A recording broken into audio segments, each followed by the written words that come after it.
We still being lynched. We still being hunted. We still oppressed.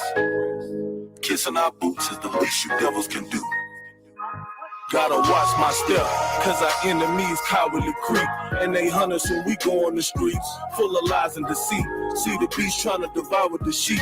Wicked devils love to prey on the weak. So you gotta be wise and see the lies in their philosophies. Living out these biblical prophecies. They press their knees on the dying man. We went from chains to prison, and from the pot to a frying pan. At the border, families torn apart. These crackers gotta suffer, Lord, forgive me for my corner thoughts. They hung us while they took our ladies to rape, then turned around and used our babies for bait. I can't think straight. How much more it's gonna take? They evil crimes justify the hate. Nigga, that's the proof. I thank the Lord for this truth. I tell these crackers this what they can do. Devil, kiss our boots. Do what the scriptures say to do, so my people know these prophecies are true. Devil, kiss our boots and show an act of humility. 400 plus years of captivity. Kiss our boots for all the pain and oppression, for all the lies and deception. Devil, kiss our boots. Get on your knees and your hands and lick up the dust, you understand? Hey yo, I don't think they understand. We Yasha Allah, Prince of the Power, mic in my hand. These heathen nations, they gon' serve us and bow down. In Texas, we gon' milk these Gentiles, it's Cowtown. Israelites gon' take the kingdom, Esau in trouble too. You quick to say that to my brother, we gon' be lords over you. You a liar and a thief, you gon' have to pay for that. You a dog, get on all fours, you a snake, a rat.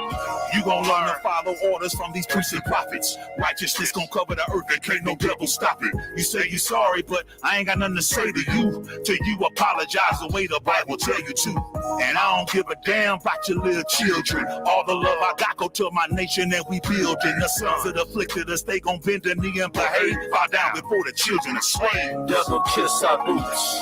Do what the scriptures say to do, so my people know these prophecies are true. Devil, kiss our boots and show an act of humility. 400 plus years of captivity. Kiss our boots for all the pain and oppression, for all the lies and deception. Devil, kiss our boots. Get on your knees and your hands and lick up the dust, you understand? This place completely a circle, defeat the purpose and them demons are lurking. I see my people hurting. I pray the Lord send them evils and curses and cut our enemies, no slack. With no remorse, they shoot us in our back. We in the midst of snares, don't dare make any fault. And forget about them lies that you were taught. With no regard for the old, no show favor for our youth. These devils using us for target practice like we bulletproof. Committing mass genocide, or they throw us all in cages to the neighborhoods and gentrify. Prepare slaughter for their crimes, it's a death offense. And vengeance is the Lord, they for sure get their recompense. Here is the patience and the faith. They evil crime justify the hate. Nigga, that's the proof. I thank the Lord for this truth. I tell these crackers this what they can do. Devil, kiss our boots. Do what the scriptures say to do, so my people know these prophecies are true. Devil, kiss our boots and show an act of humility. 400 plus years of captivity. Kiss our boots for all the pain and oppression, for all the lies and deception. Devil, kiss our boots. Get on your knees and your hands and lick up the dust, you understand? Devil, kiss our boots.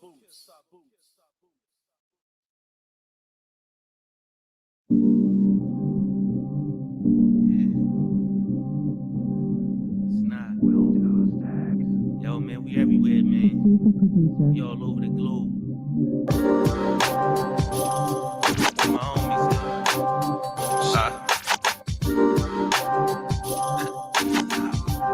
homies, shit, with my homies, them niggas is right there. Every day you pair of black boots, sometimes you switch at the night airs. Niggas everywhere like pro glass and just like air. Me against the hottest that you know, this is sight there.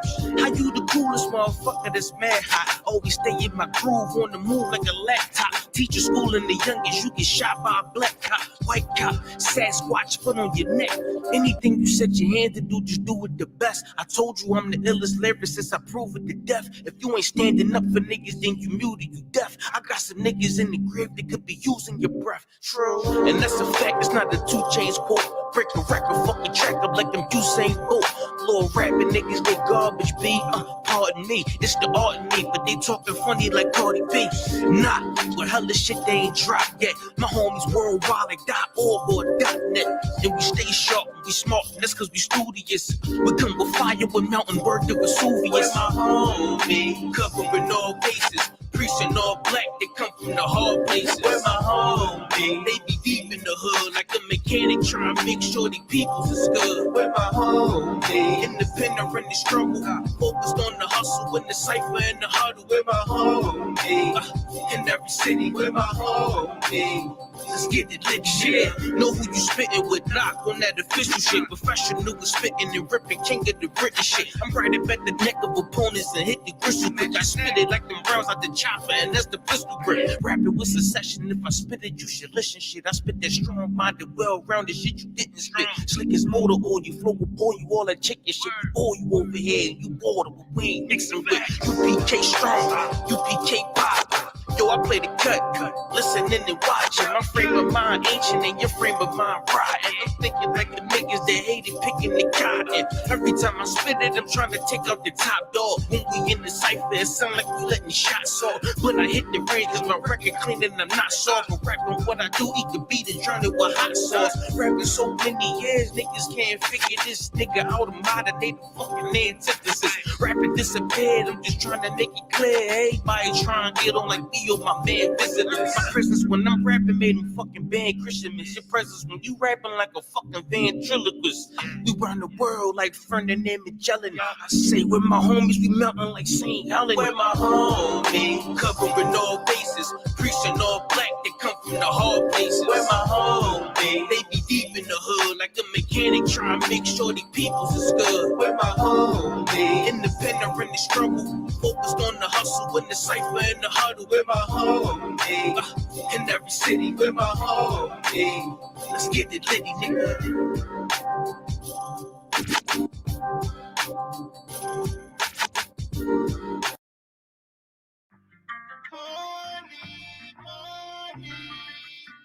It's for the Lord. It's for the Lord. Pay your tithes when you get your money. Pay your tithes when you get your money. Huh? Pay your tithes when you get your money. Pay your tithes when you get your money. Money. Pay your tithes when you get your money. Money. Pay your tithes when you get your money. Melchizedek met Abraham returning from the slaughter of the kings. Abraham gave 10th of all his things. When a Christian rob God, that's a Christian robbing me. But you want to say, how does a Christian rob thee? Money. That pastor is robbing me. Money. The Christian pastor is robbing me. Bring ye your tithes inside the storehouse, so it could be me and every UPK house. I.U.I.C, the stone commander general, is the pillar for the Lord's house. If you don't know the Bible, you won't understand what I'm talking about. And that right there might be bad for you. But listen, this is something ye can do. Honor the Lord with substance and give him your first fruits.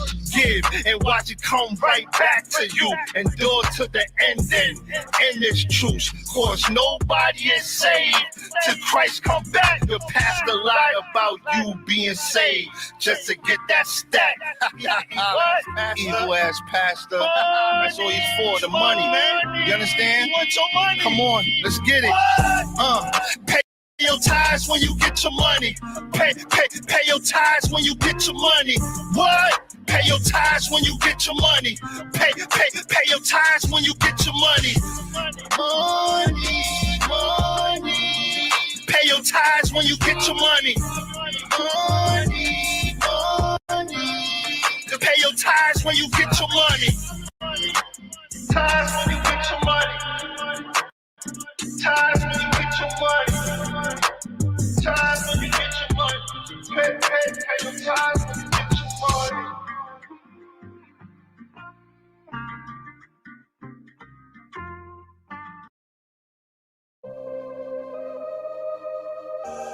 Yeah, man, you know the thing going.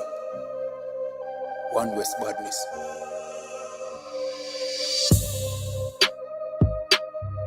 know the thing we already. Yo, Naya attack. Yeah, Z. Black 40 chip, long grass clip, belly full, one fish it. Fat grass matrix, select careful shift to blood clot, the tip, the punch shot, the clip. Me could hear we wave the ras clap, flick it. Mini care with tape reverse cartridges. Batman village, rank charge it is become argue with. I saw me kill a them ball, gun in a hand pan, each trigger them hole. Be a tall rifle, we bring a 10-fold, them blood class scope, ya looking at them soul. Now make we bring a dead toll. Up with the food, now make it in a them cool. Tell me Sachin, say the thing I get cool. If me circle again, me say skin I get poor. Hey, black family, a goddamn village, we not damn silly. Factory Babylon not billing, so fuck them system, a bad man living. Racks not chilling, unfeed the money, Dan man willing. Don't come here with your wrong bang living. In rape little pitney, we map that killing. Black 40 chip, long grass clip, belly full, one fishing. Fat grass matrix, select careful shift to blood clot, the tip, the punch shot, the clip. We could hear we wave the ras clap, flick it. Mini care with tape reverse cartridges. Batman village, rank charge it is become argue with. Them a say heart of war, hey, we a say laws of God. No fear though living on me heart, Batman. Just like King David, we not stop bad. And we no talk long. Yeah, this one way so can't walk on land. My act say we no fi spear not one. We general no man a ras madman, hey. The goddamn kill it, we march come for your dopey past that gimme. One like who dark and wicked, that when decrease your chance of living. Them a pussy, them soft and timid, but UPK can't stop winning. Right now we dey laugh and chilling, but when war begin we not stop killing. Black 40 chip, long grass clip, belly full, one fish it. Fat grass matrix, select careful shift to blood clot, the tip, the punch shot, the clip. Me could hear we wave the ras clap, lick it. Mini care with tape reverse cartridges. Batman village, rank charge it is become argue with. I saw me kill a them ball, gun in a hand pan, each trigger them hole. Be a tall rifle, we bring a 10-fold, them blood class scope, ya looking at them soul. Now make we bring a dead toll. Up with the food, now make it in a them cool. Tell me Sachin, say the thing I get cool. If me circle again, me say skin I get poor. But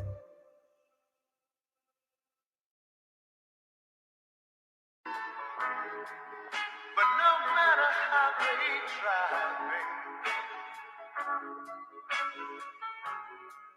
true love is gonna see us all. No way, Jose.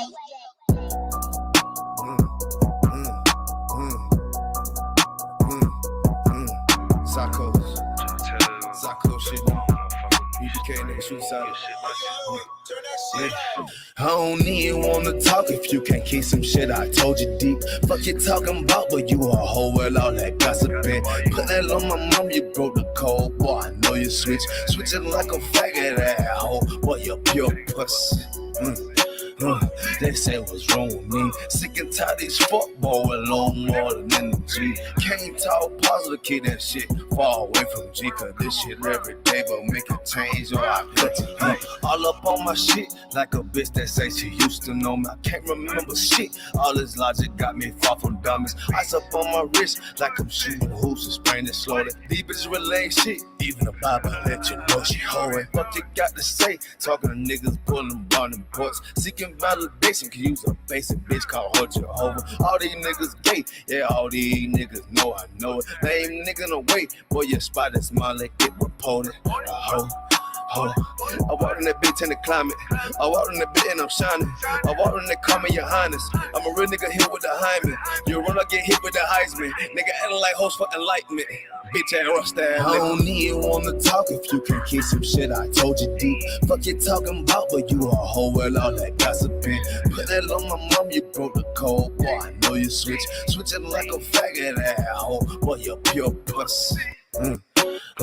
They say what's wrong with me. Sick and tired of these fuck boy with low more than energy. Can't talk positive, keep that shit far away from G. Cause this shit every day, but make a change or I cut it deep. Lisa to the G, got these diamonds down like James Brown. Let's see where I be. I see you talking to her from out of town. Stick up by the bean. Now that shit ain't need for fashion fool. Up the tight to cut your head off and watch it rotten too. AR-223, one hit wonder, bitch. I know I'm striking. Shout out KEKE, no it's too deep like lightning. These niggas around the hood, no understood that I'm far from normal. UPK the shield, let you know that I don't fuck with Muslims. Bitch. You talking about what, but look at me. You talking about what, boy, I'm about it. You talking about what coming at me. All they fuck nigga boss, I ain't thinking. All they fuck nigga bosses just shrinking. And lame ass lives, fuck ass nigga, weak ass baby ass gangsta. I don't even wanna talk if you can't keep some shit I told you deep. Fuck you talking about, but you a hoe with all that gossiping. Put that on my mom, you broke the code, boy, I know you switching like a faggot at home, boy, you're pure pussy. They say what's wrong with me. Sick and tired of these fuck boy with low more than energy. Can't talk positive, keep that shit far away from G. Cause this shit every day, but make a change or I cut it deep. You a lame ass hoe ass bitch boy. You know that shit deep inside you, lame ass dirt ass nigga. Take a bath. Barak. Yahweh Hashem Yahushua Barakathum. Yahweh Hashem Yahushua Barakathum. Yahweh, stand up, sisters. Yahweh Shemalathon by Hashem Yahushua. Clap it up. Let's get it on. Yajimatah.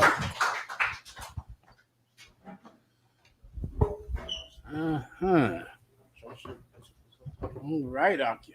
Am I messing this up already? What? I'm gonna move this over a taste, all right, to this side. Yeah. Ooh, Akim, I'll take your questions in the room. Clap it up one more time if I didn't say that. The water, I forgot.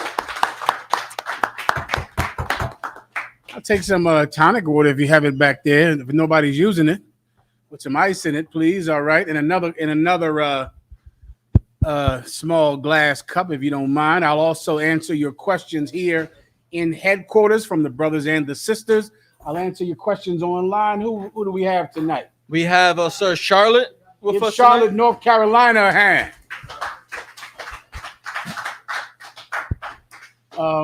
Lower this camera right here in the front, just a taste, all right? You got Charlotte, North Carolina, and headquarters. Give headquarters a hand. Okay, Akim. I'm sorry. And Chi-Town is coming in 1 second. Wait for them, all right? They're here right now. The water, give Chicago a hand.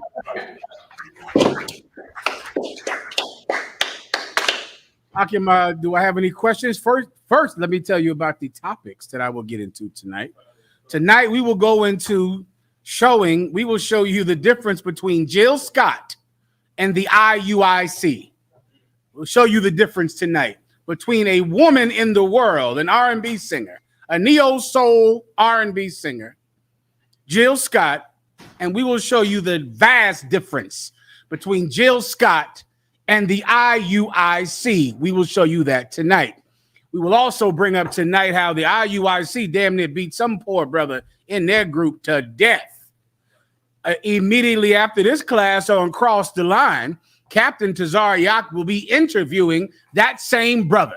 He will be on the class tonight being interviewed by Captain Tazar Yak. A true brother. Say again? A true brother. A true brother, a real brother, Captain Tazar Yak. I appreciate it. A real brother. We'll also go into KEKE Palmer tonight. KEKE Palmer, and I will explain the entire KEKE Palmer saga and what you as brothers and sisters need to learn from it. We will also go into the Essence Award Festival and all of the breasts that came out at the Essence Awards. That was a breast club or whatever you want to call it. That was a place for ladies of the evening at the Essence Awards. Am I missing something, Escher?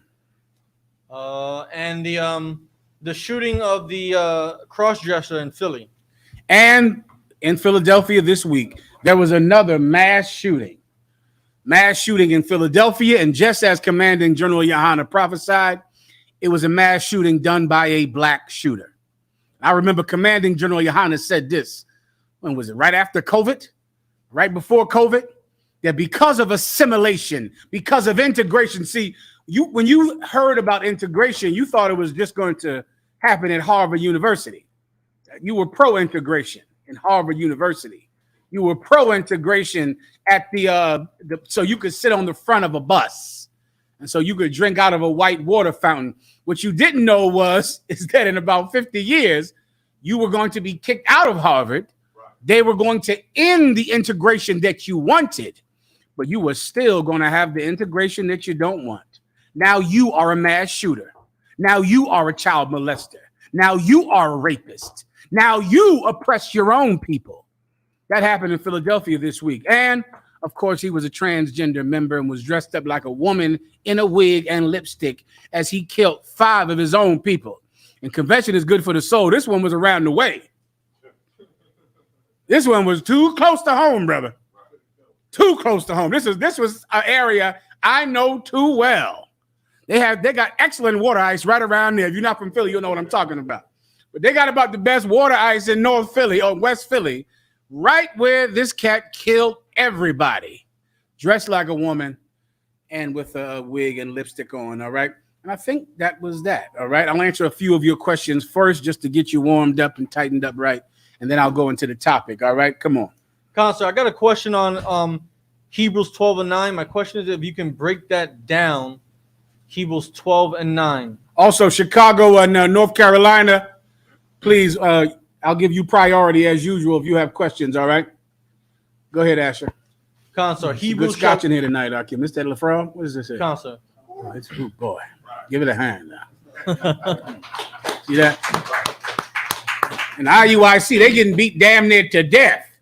We drinking LaFrog and the most wonderful scotch in the world, looking at the most beautiful women in the world, being with the most outstanding warriors in the world. Kwam Yasha Allah. Kwam Yasha. Let's go. Counselor, it reads Hebrews 12 verse 9. Furthermore, we have had fathers of our flesh which corrected us, and we gave them reverence. Yeah. Shall we not much rather be in subjection unto the Father of spirits and live? Exactly. This is. Let me go above it a little taste. Counselor, verse 7. Go ahead. If ye endure chastening, God dealeth with you as with sons. If you endure chastening is correction. You want to compare this to a physical beating. That's what you want to think about. And what Paul is trying to say, Ak, is the father loves the child that he chastises. But when you come into the truth and when you decide to be a man of God and to serve God, you have to accept being chastised. It's part of this life, right? You can't be born again, get a new name, get a new culture, get a new behavior, and not get a new family. And if you're going to get a new family, you're going to have a new father. And that father is a good father. You see, the fathers in the UPK, we aren't absentee parents in here. We aren't parents that are out getting high or smoking crack or drunks so that we don't watch your behavior. So we're there when you graduate from school. We're there when you make achievements. We're there to hug you and to applaud you for your achievements. And we are there to whoop your ass when you need it, because that's what good fathers are. You understand? And if you're going to serve the Lord, you're going to have to take chastising. And some brothers don't like to be chastised. No problem. The Bible says this: if thou chastise a fool, he will hate you. But if you chastise a wise man, he will love you. What you'll find, this is for you young troopers out there. If you begin to be someone who just cannot take a checking, brothers will stop checking you. And that's a bad thing. Yep. You understand? That's not good for you. Like, they realize that if I check you, you're going to hate me. So, Lord be with you. Do whatever you want to do. Everybody understands. Okay. Keep going. Verse 8. But if ye be without chastisement, whereof all are partakers. If you don't get chastised, when everyone else gets chastised, all the other brothers who want to serve God, all the sisters, they're catching it. You know how many times brother or sister is going to get called over what she wears on Facebook? Can't come in here and dress like KEKE Palmer in here. You cannot do that in here. Or Janae Monet. What's her name? Janae Monet. Janelle Monet. Say it again. Janelle Monáe. Janelle Monáe. You can't dress like that in here. Why? Because you have a father in here, little girl. There are fathers in here. Now, of course, if you don't want a father, I thought you wanted a father. You cry enough about it, don't you? All you do, my father left me. My father wasn't in my life. I hate my father because he wasn't around. All right, you got one now. Cover your ass. Now you have one. Now you have a father. You always wanted one. That's what you cry about all the time, right? On social media. How you every Father's Day you're thanking your mother and you hate your father. Well, now you have a father. Put some clothes on. This is what it's like to be parented. Everybody understands. Everyone else gets parented, but you are not going to take it. You're the one that's going to say, no, I don't want anybody to tell me what to do. I was talking to Captain Tazaryak in the car up here. A lot of people who leave the truth out, they simply left the truth because they are civilians. What do I mean by that? They don't want a man to tell them what to do. They don't want a father. They don't want that. They want to just do whatever they want, and I can certainly understand that. If you want to do whatever you want to do, you're a civilian. You're not a soldier. You're not someone that can be in a family. You can't handle it. And you should leave if you can't handle being in a family. But please don't argue with me or hate me because I have chosen a different path. I want to be in a family. I want to be in a structure. I want to be a soldier, not a civilian. I don't want to make my own decisions. I've done that before. That I've done. Now, you are someone who, even though everyone else takes a chastisement from the Most High God, how does God chastise men? With men of God. That's why we have the book of Matthew, Mark, Luke, John, Obadiah, Isaiah, Ezekiel, as opposed to the book of angels. There's no book in the Bible that's the book of the Archangel Michael, the book of the Archangel spirits, the book of the angels of Oriel. There's no books in the Bible written by angels. Have you noticed that, young brothers? Yeah, because see, we listen to men, not angels. That's why the book is written by men. Ezekiel, Isaiah, Jeremiah, Obadiah. Because men of God are the ones who represent God, not the angels, or else the Bible would be authored by the spirit of righteousness. But it is not. It's authored by Isaiah, Ezekiel, Matthew, Mark, and Paul. Everyone understands, all right? So you don't want to take the chastisement of a man of God. No problem. No sweat. I can dig it. Keep going. Come on, sir. Whereof all are partakers, then are ye bastards and not sons. Then you're a bastard and not a son. Because you don't want to get checked. Please. You don't want to get checked. You want to do whatever you want to do. You don't want to take chastisement. Listen, I understand. Some of you bastards out there, when we do, you see we're destroying the I.U.I.C. Listen, we tearing them up, brother, giving them everything they deserve. Come on, sister. Mike Bubba, go ahead. It's like telling somebody the truth and they don't want to hear it. Give her a hand.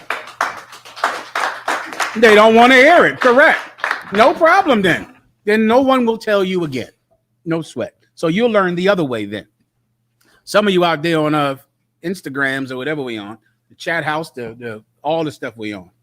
Some of you hear us destroying the I.U.I.C. and you say, I don't want to camp bang. That's a new term I learned last year. The brothers taught me that term, camp banging.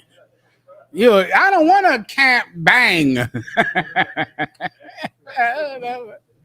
And I always wondered how sad that is, because really, someone who doesn't want to camp bang is someone who has never loved anything enough to be willing to get into conflict over it. They don't understand that, to go to war. Like you don't get the reason or why we love the UPK so much that we are willing to get into a conflict over it. You see it and wonder why we're like that. Because we're a family. You understand? That's why. You, of course, you take no offense because no one has offended you personally. And so you take no offense at all about anything. And you don't believe in anything enough to get into a conflict with another man in defense of it. But here we're a family. And here we all take the same thing. We all get chastised. We all get corrected. And we all get applauded. and we all get congratulated because we're a family. And if you don't want to be one, then you will demonstrate it by demonstrating that you do not want to be chastised. Everyone understand? Consir. Keep going. Verse 9, sir. Furthermore, we have had fathers of our flesh, which corrected us. Furthermore, you have to, if you never grew up with a father, then you have to imagine this. Furthermore, everyone has had a father who would whoop your behind, take a switch to you. If you're from the tribe of Judah, an extension cord. If you're a Judite, which is abuse. Oh, the broomstick. Just so you, for the record, if you're beating your child with a broomstick, or what's the Mexican name for chancleta? How about this one? Now, chancleta is halfway merciful compared to an extension cord. Go ahead. A wooden cooking spoon. A wooden cooking spoon. Those things are halfway, gentle. If you're beating your child, making him get in the bathtub and get soaking wet so you can beat him with an extension cord, you're committing child abuse. And they should take your children from you. Come on. So in Haiti, we got riguas, which it's made out of goat skin. God damn, what they do? Sit out in the sun for it to get nice and it's firm to beat the blood out of your behind. Cut. Listen, people go through that, and people go through that kind of abuse and still love their parents.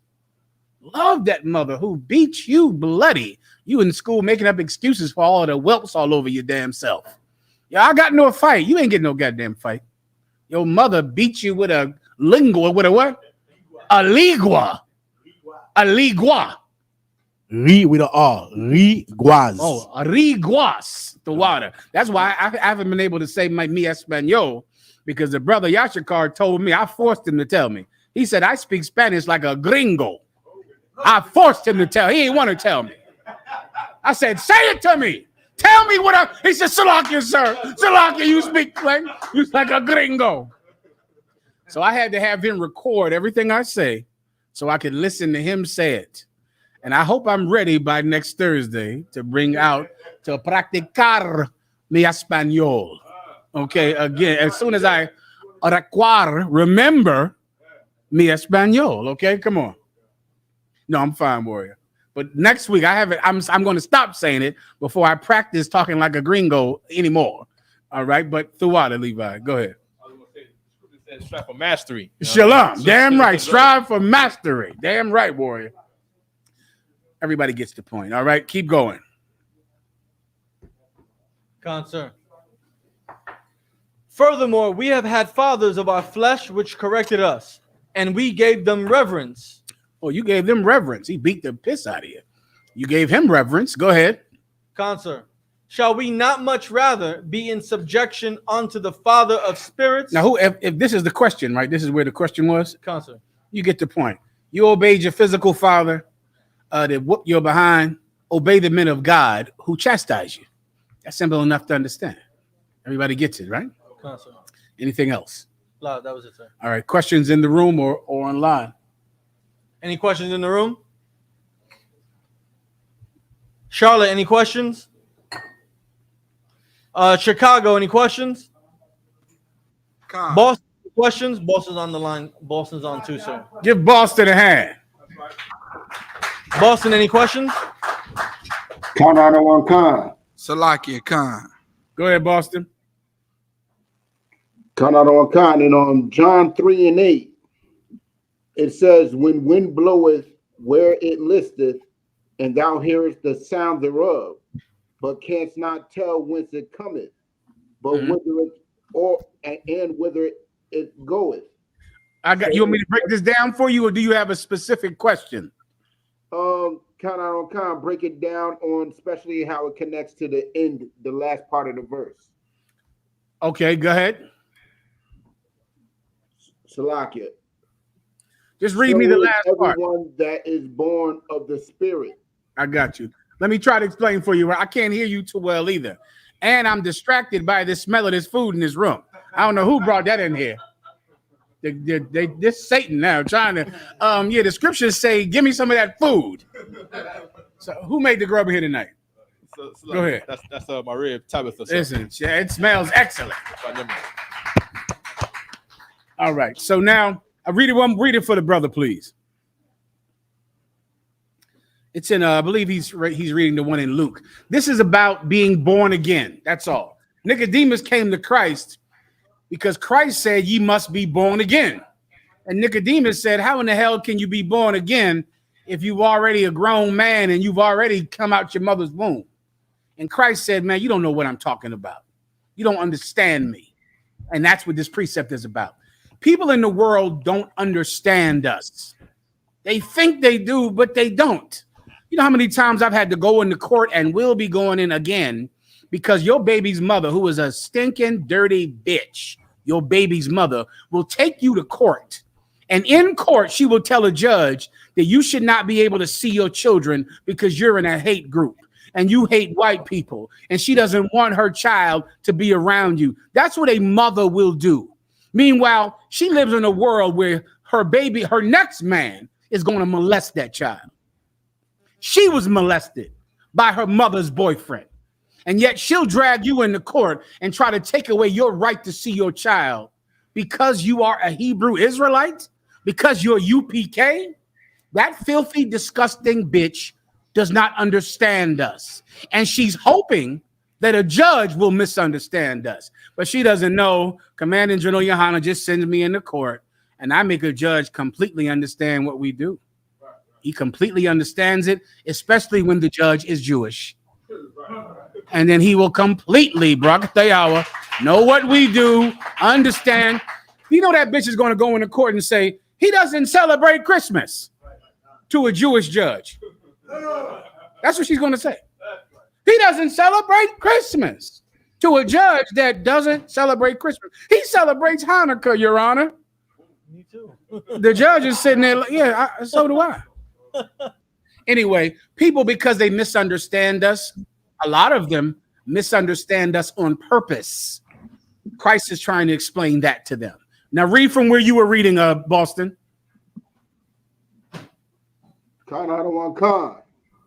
John chapter 3, verse 8. The wind bloweth where it listeth.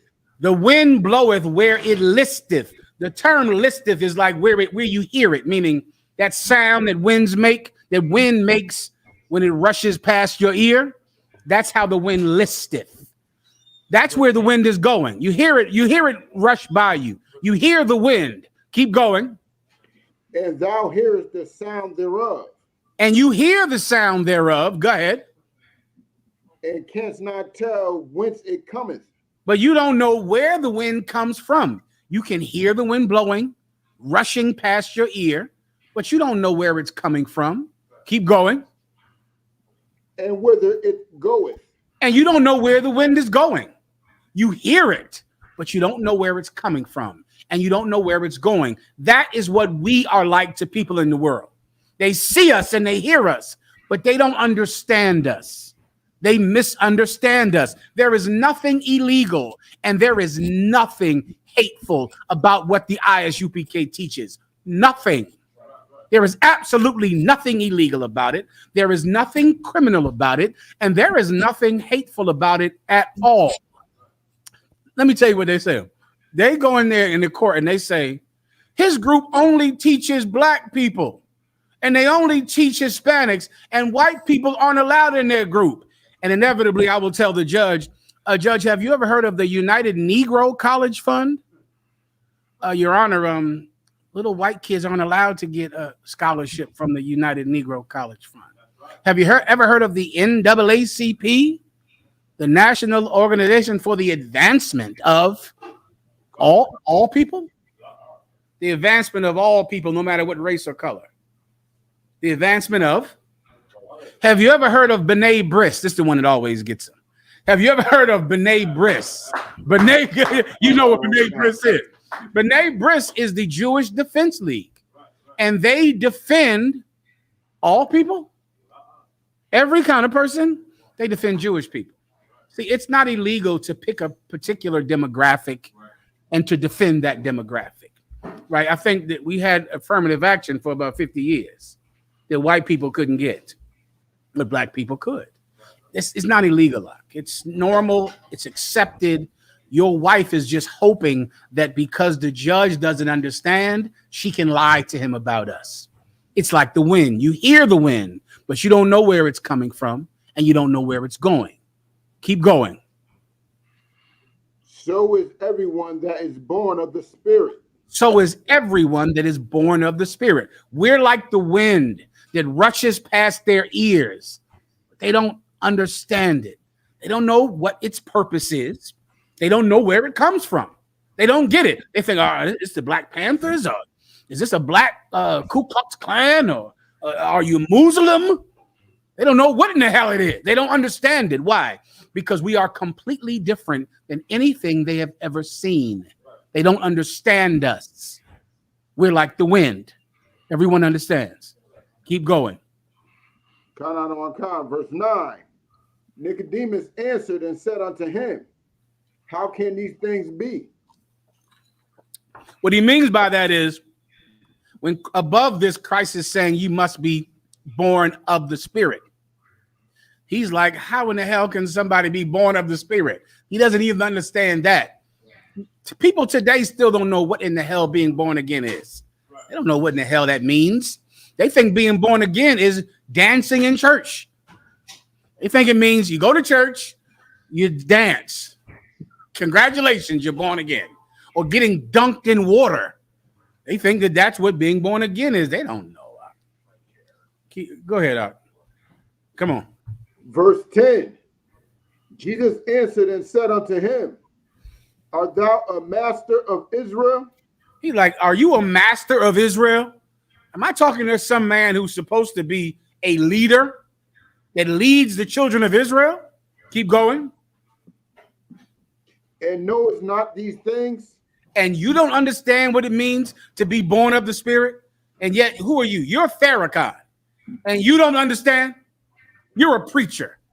You're a reverend. You're a Catholic priest. You're some leader of some fake Israelite group.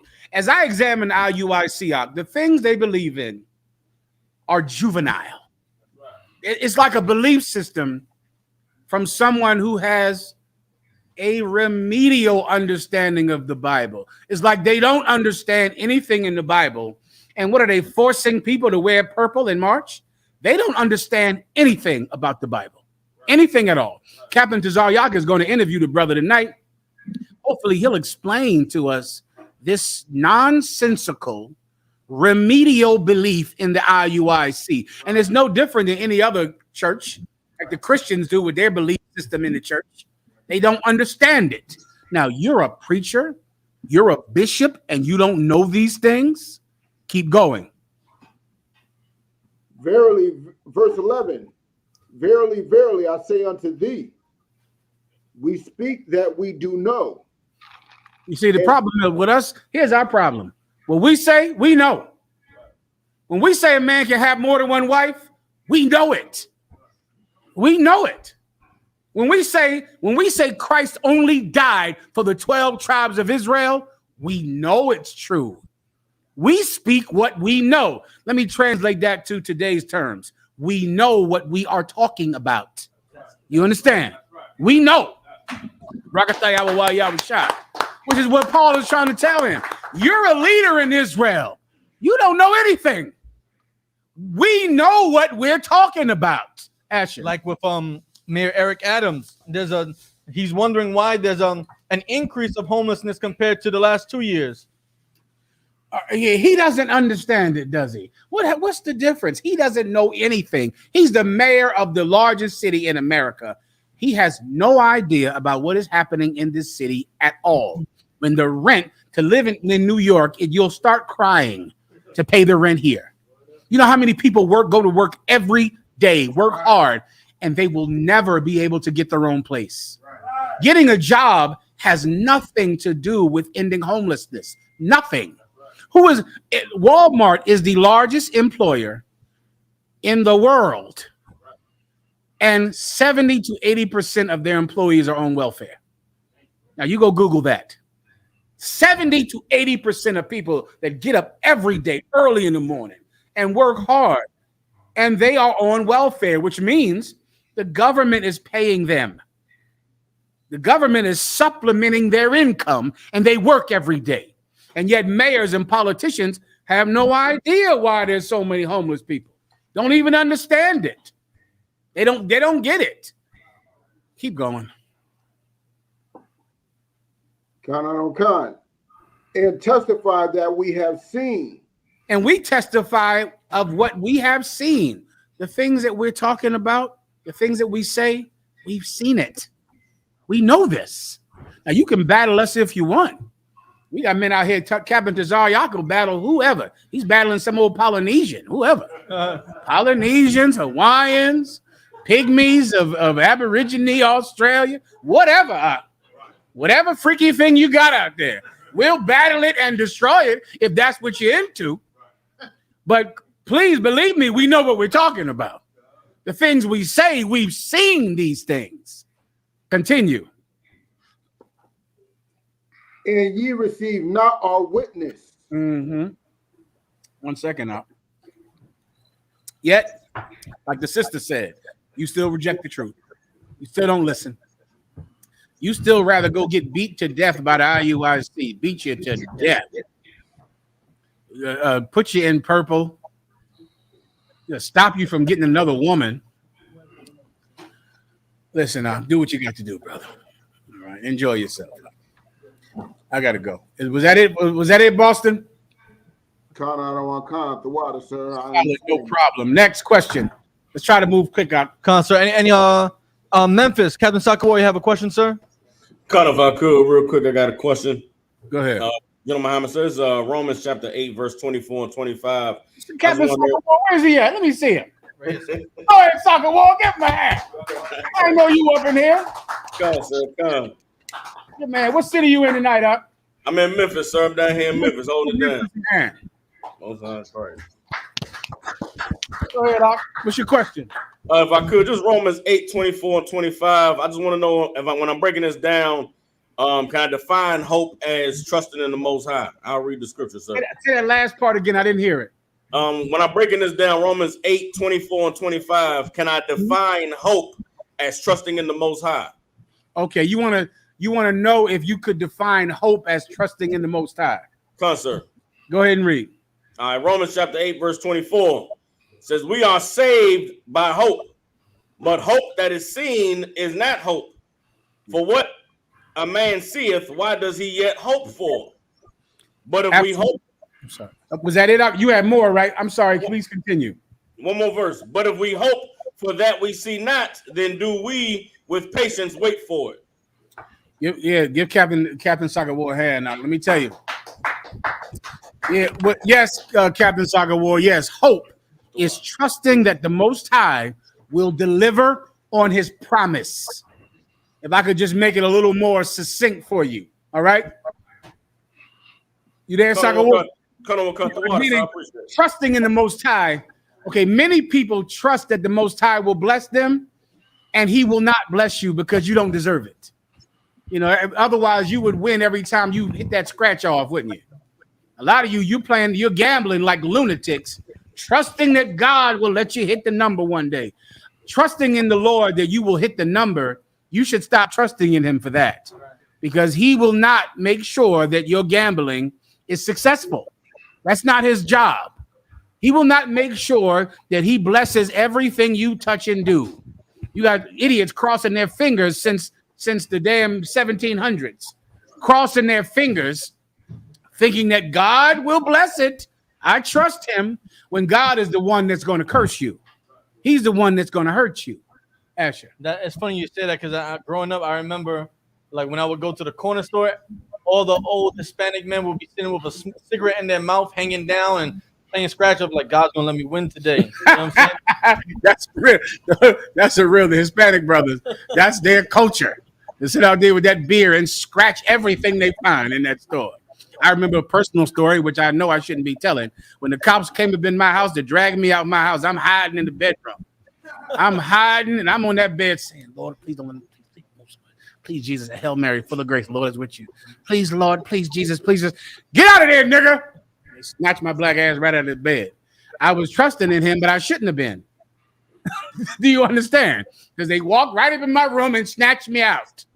But I'm in the bed thinking, please don't let them find me under the damn bed. They found me, Benjamin, under the bed. Come on. Is that Itazab said something I'm gonna reiterate. He said, is that like I.U.I.C going to camp hoping not to get shot? And then That's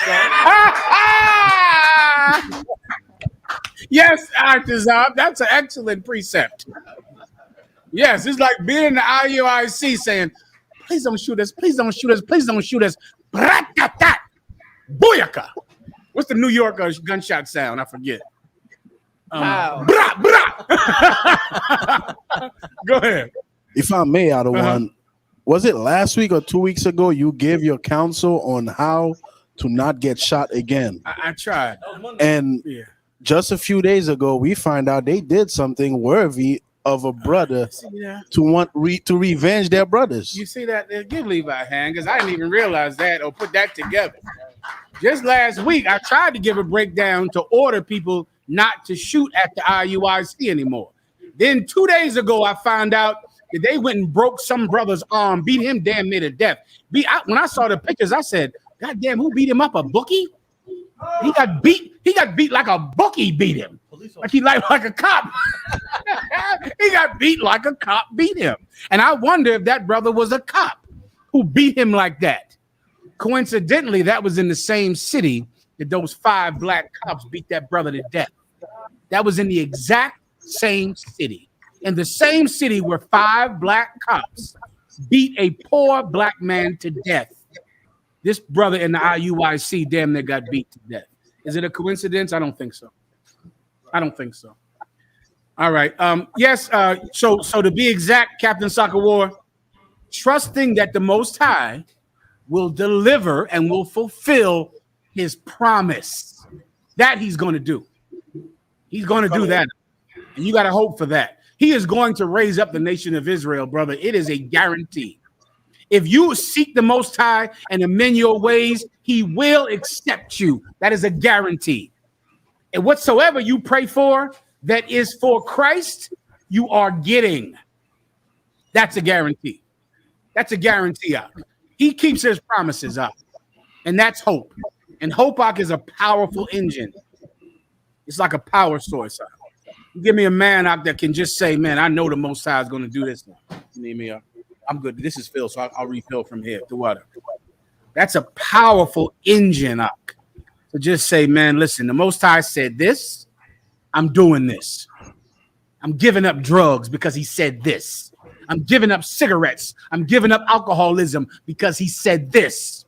I'm changing my life because he said this. And I believe if I keep up my end of the deal, he will keep up his. That is hope.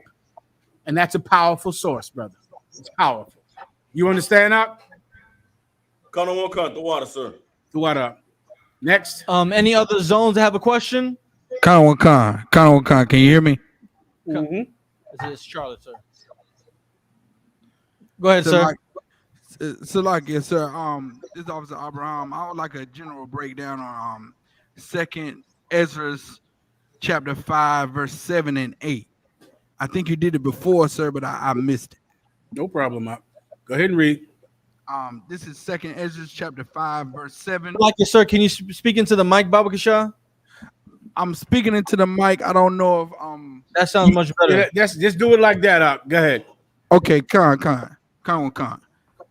It's 2nd Ezra chapter 5, verse 7. And the Sodomitish seed shall cast out fish and make a noise in the night, which many have not known, but they shall all hear the noise, the voice thereof. Verse 8. You want me to break this down for you, or is there something in specific? Right from here? Sir. The 2 verses. If I could have a general breakdown of these 2 verses. All right, let me do it for you now, and all right, I'll just break it down. The Sodomitish seed. The Sodomitish is talking about Sodom and Gomorrah, right?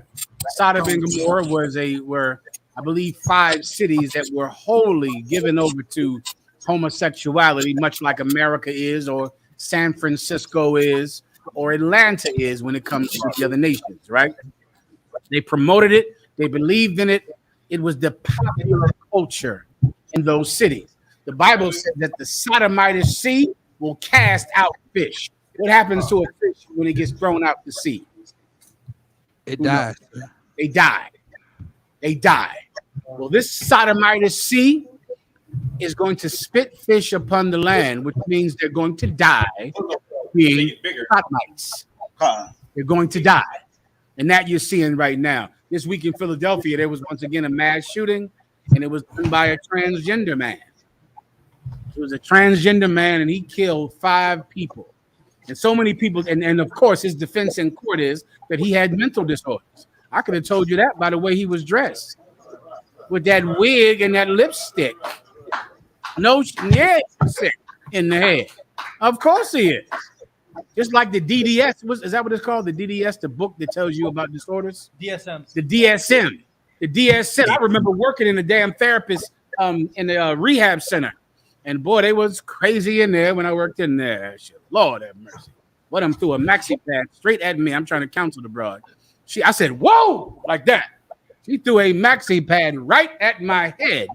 It was hell trying to help them in there. It make you a breeze in there helping y'all. Because they were sick and they were not in the truth. And in there, brother, I opened up the book and it said homosexuality was a mental disorder. It said it right there in the book. I'm reading it at the slavery in that place. It was, I think it wasn't until the 80s they changed it when the city began to be wholly given over to homosexuality, like Sodom and Gomorrah. Hold your point 1 second before I forget. So it's a mental disorder, and you're going to die from it, which means you're the crazy one, not us, because you are dying from it. You're dying from this lifestyle. Any other lifestyle that killed you, people would speak against it. You're against cigarettes, right? Everyone says you shouldn't smoke because you die. But what happens to people that live a homosexual lifestyle? They die. You get HIV, and not only the HIV, not only the AIDS, but they have a tremendously high rate of suicide. I mean, my God, gay people are kill themselves like crazy. Now, 6 times more likely. 6 times more likely to commit suicide, and yet you promote it. You're not going to say anything about it. If people died as much as they do from being gay, from the lifestyle, from the culture, from letting that mental disorder seep into your consciousness and accept it. If it was anything else, they outlaw it. Like they outlaw cigarettes or not wearing a seatbelt. They would outlaw it because that's how many people died from accepting that lifestyle. If there was an epidemic, there was a COVID-19 epidemic out, and everyone had to wear a mask and they shut down the businesses. There's an AIDS epidemic.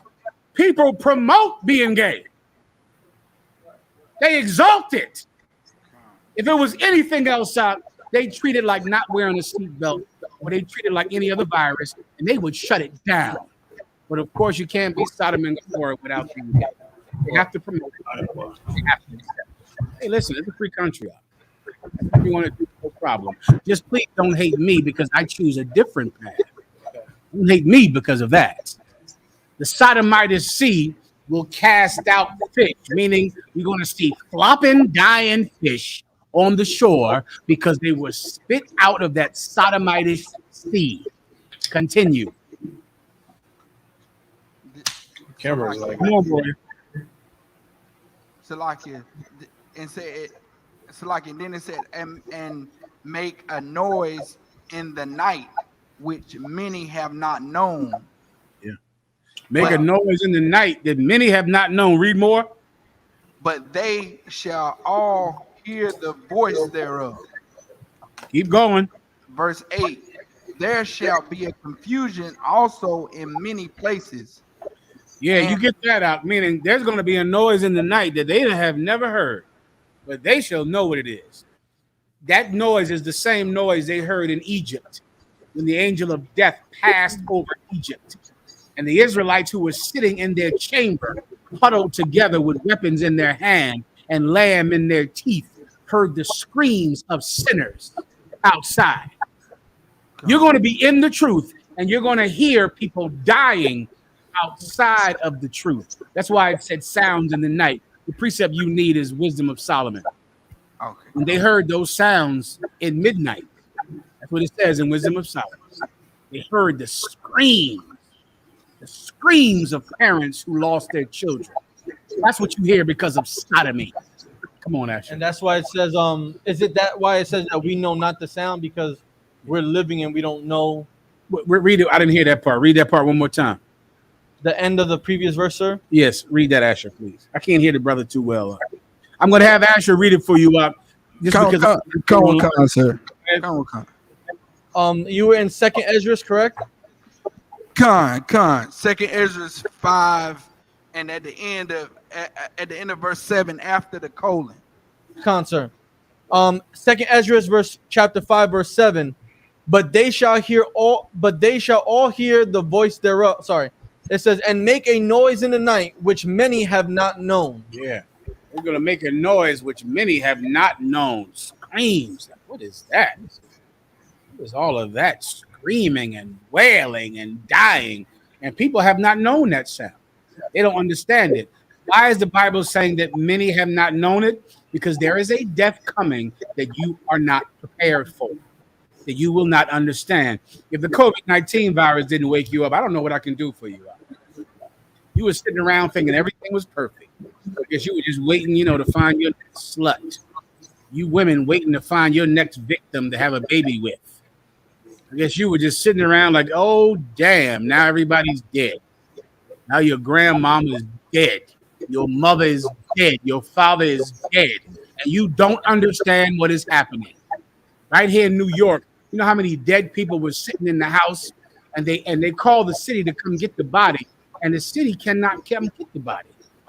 There was a woman right here around the corner sat with her dead husband in the bed for 5 days. Go Google it, look it up. For 5 days. She came outside because the stink was driving her crazy. So she's outside screaming to the news cameras like, my husband has been in there dead for 5 days.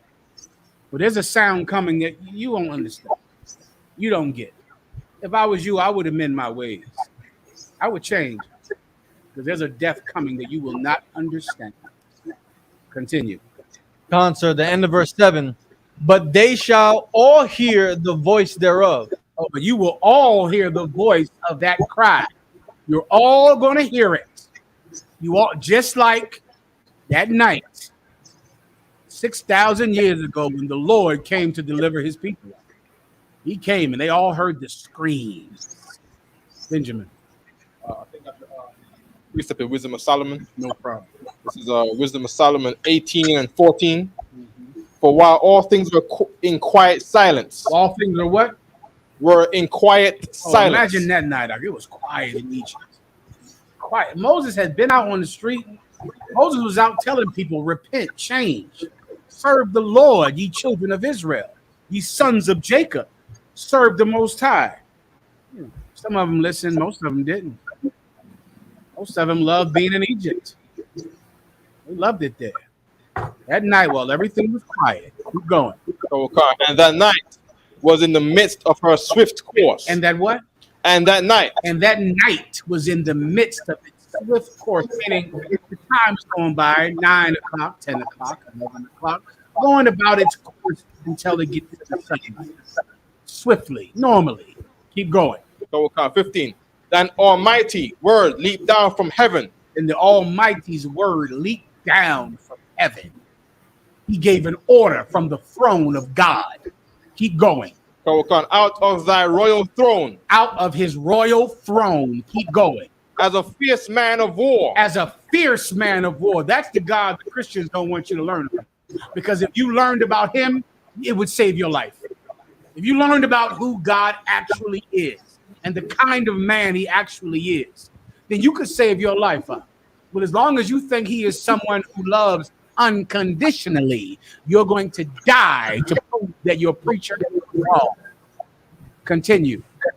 Into the midst of a land of destruction. He sent his word down like a man of war gives an order for someone to die. Into the land of destruction. That land was the land of Egypt, the land of our oppressor, the land of our slavery. You are in that land again, the land of our oppressor, the land of our slavery. Continue. And brought thine unfeigned commandment. Brought his unfeigned commandment. Alexa, where's she at? Alexa, what does the word feigned mean? Alexa, stop. What does unfeigned mean? I'll give it to you. I was trying to help you out with that. Unheard, meaning no one listens to it. Feigned is like they heard it, they obeyed it. Unfeigned commandment is a commandment that people aren't listening to. They're ignoring. Continue. And brought thine unfeigned commandment as a sharp sword. As a sharp sword. I mean, his order is going to kill you. It's going to kill you. Continue.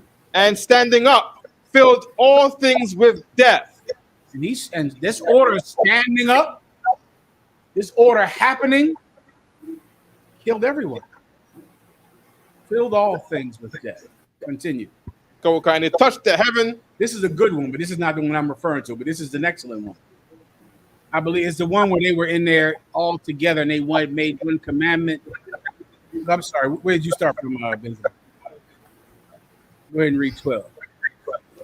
I got to wrap it up. Go ahead. Wisdom of Solomon 18:9. For the righteous children of good men did sacrifice secretly, and with one consent made a holy law, that the saints should be like partakers of the same good and evil. Oh, that's good. The fathers now singing out the songs of praise. 10. But on the other side there sounded an ill, according cry of the enemies. Ill cry of the enemy. Oh, they were out there wailing, screaming. They lost their sons. They lost their firstborn. See, us inside the house, we were safe. We were safe with the blood of the Lamb, because Christ died for them, because that sheep was killed so that angel of death would pass over them. And we're in that same situation today, being covered by the blood of the Lamb, because we obey him. He protects us. Any more? It should be something in the midnight, or if it's here, or it's a different precept. It's around here somewhere, but I might have to go on. I'll find it for you, but it's around here somewhere. All right, let's go. Anything else in the back, Captain? Wait. Oh, was that it, sir? Was that the end? Or you want to do the next verse? It's the next verse also. Verse 7 and 8. One second, Ephraim. Go ahead. Verse 8. This is 2nd Ezra chapter 5, verse 8. Mm-hmm. There shall be a confusion also in many places, and the fire shall be offset out again, and the wild beasts shall change their places, and menstruous women shall bring forth monsters. Now, Asher, did you confirm that story I asked you about in Paris? Someone has got to tell me about this. I don't know, because you can't believe anything you see anymore because of AI. But there was a giant revolution in Paris this week? That's a fact, right? Brother, 1 million people came out on the street because I believe the cops killed some Hamite, some so-called African. You got to Google it for me. But here's the part I'm not sure if it happened or not. Did someone open up the zoo? That happened? Yeah, that's not true. Damn it. Not true. Okay, I don't know. Forbes I'm not going to teach it. ABC says it's not true. ABC said it's not true. I'm leaving it alone. But it will happen. It is going to happen. Go ahead. That's a good idea. That's an excellent idea. I saw it. I said they should have been thought of that up. I mean, come on. The zoo is right down there. Why can't you just go in there and let that lion out and then get it on for real? Then we'll see who loves America. Once that lion gets on the street and that gorilla and that elephant, now you're going to see who loves America then. Well, listen, they're saying it didn't happen. Some saying it did. I'm going to just leave it alone and ignore it.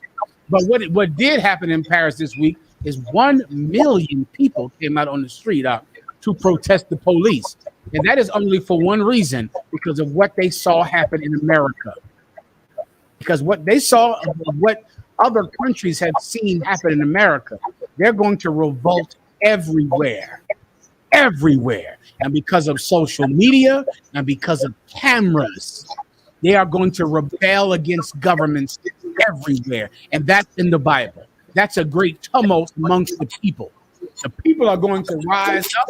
And then before you know it, once these cities are emptied out because of revolution and revolt and plague, before you know it, it's deers running up and down the street. And wolves and wild dogs. I think some cities right now are being overtaken by coyotes and wild dogs. Detroit has abandoned skyscrapers, giant skyscrapers in Detroit, and the grass is growing everywhere, and it's an abandoned skyscraper. And before you know it, the grass grows, and the deers just start to run, and go look it up, man. I don't have all day for this.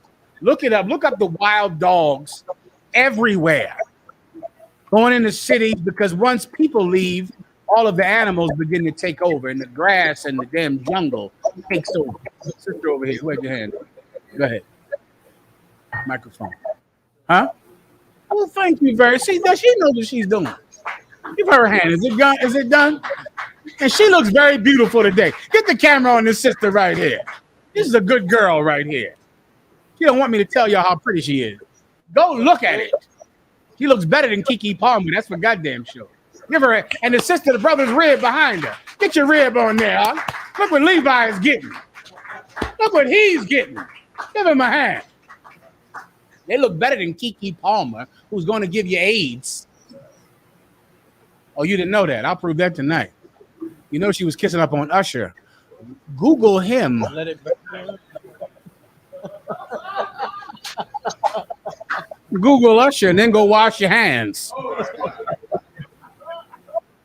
Googling him make you wash your hands up. Please, Warrior. Go ahead. Hell nah. I forgot about that. If I may, I think like the reason civilians are taking matters into their own hands now, not just here but in other countries, is because the oppressor didn't seem to be facing any consequences for their actions. They haven't been, the oppressors haven't been facing any consequences for their actions. So, you know, the people have to revolt. I mean, I don't know about making them pay. I mean, but what can you do? Like if a cop is on camera killing one of our people and they don't even get charged, let alone tried, until George Floyd. But that's, you know, but I mean, what tribe are you? What tribe are you? Ephraim. Ephraim, let me tell you what Ephraim is saying is correct. If you are not in the truth, if you're a civilian, then you can't trust that the Most High will keep his promise for you. So what are you going to do when you finally realize that the powers of this world are only held together because of oppression, because they have a military force that oppresses the people? America had slavery 100 years longer than Great Britain, than the next country that got rid of slavery. 100 years, meaning Great Britain ended slavery. Granola bars. America did not end slavery until 100 years later. Let me give you the scope of that. 50 years ago in America, they had black water fountains and white water fountains and coloreds only restaurants. 100 years is the distance between the last country that ended slavery and when America ended slavery. And America is the #1 superpower on the planet. Why? Because of oppression. Because America and Americans are experts at having slaves. Other countries don't know how to have slaves like America. They don't know how to keep them. America had slave forces, and that's where their police force comes from the slave force that would patrol the forest and the woods to make sure that no slave escaped. Give me something that I wanted to bring out today. I'm glad you said this, Ephraim. Look up nine patch quilting and its significance in the Underground Railroad. This is why America is the greatest country on earth, because America was so oppressive that slaves would have in that, please, for me out. Slaves would have to make quilts and put designs in the roofs of churches to let you know that this church was safe and you could go in there and they wouldn't send you back to the South. This was a path on the Underground Railroad, and it's called right here. Look at the. Do you have the? This is 9 patch. Do you have its significance? I'm reading it up on it right now, sir. This is a 9 patch quilt, and people would hang this quilt out on a clothesline, and they would put the quilt in the ceilings and make this pattern in the ceilings of buildings and in churches and meeting places, and it meant that this place was safe. Go ahead, sir. This is from Folk Life.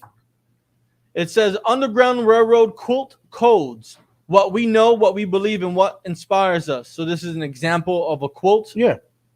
It says, according to legend, a safe house along the Underground Railroad was often indicated by a quilt hanging from a clothesline or windowsill. These quilts were embedded with a kind of code so that by reading the shapes and motifs sewn into the design, an enslaved person on the run could know the area's immediate dangers or even where to head next. Example, a bow tie equal dress in disguise to appear of a higher status. A bear paw meant follow an animal trail through the mountains to find water and food. A log cabin symbolized seek shelter now. The people are here. The people here are safe to speak with. Brother, that is how life was.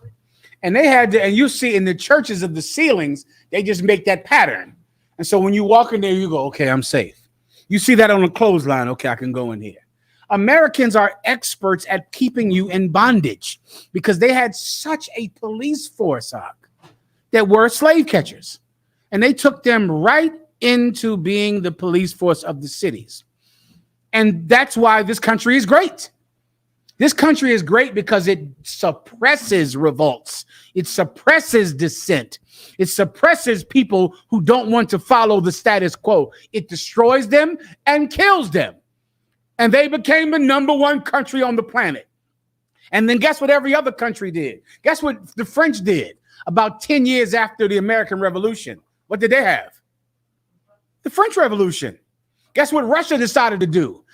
America had the United States of America. What did Russia invent? The USSR. Instead of the USA, they had the USSR. Guess what Great Britain did and Greece and France did? They made the European Union. Everyone looked at America and said, damn, that's how you do it. Kill all of your dissidents, kill your enemies, suppress the poor people, and unify. Every country did it.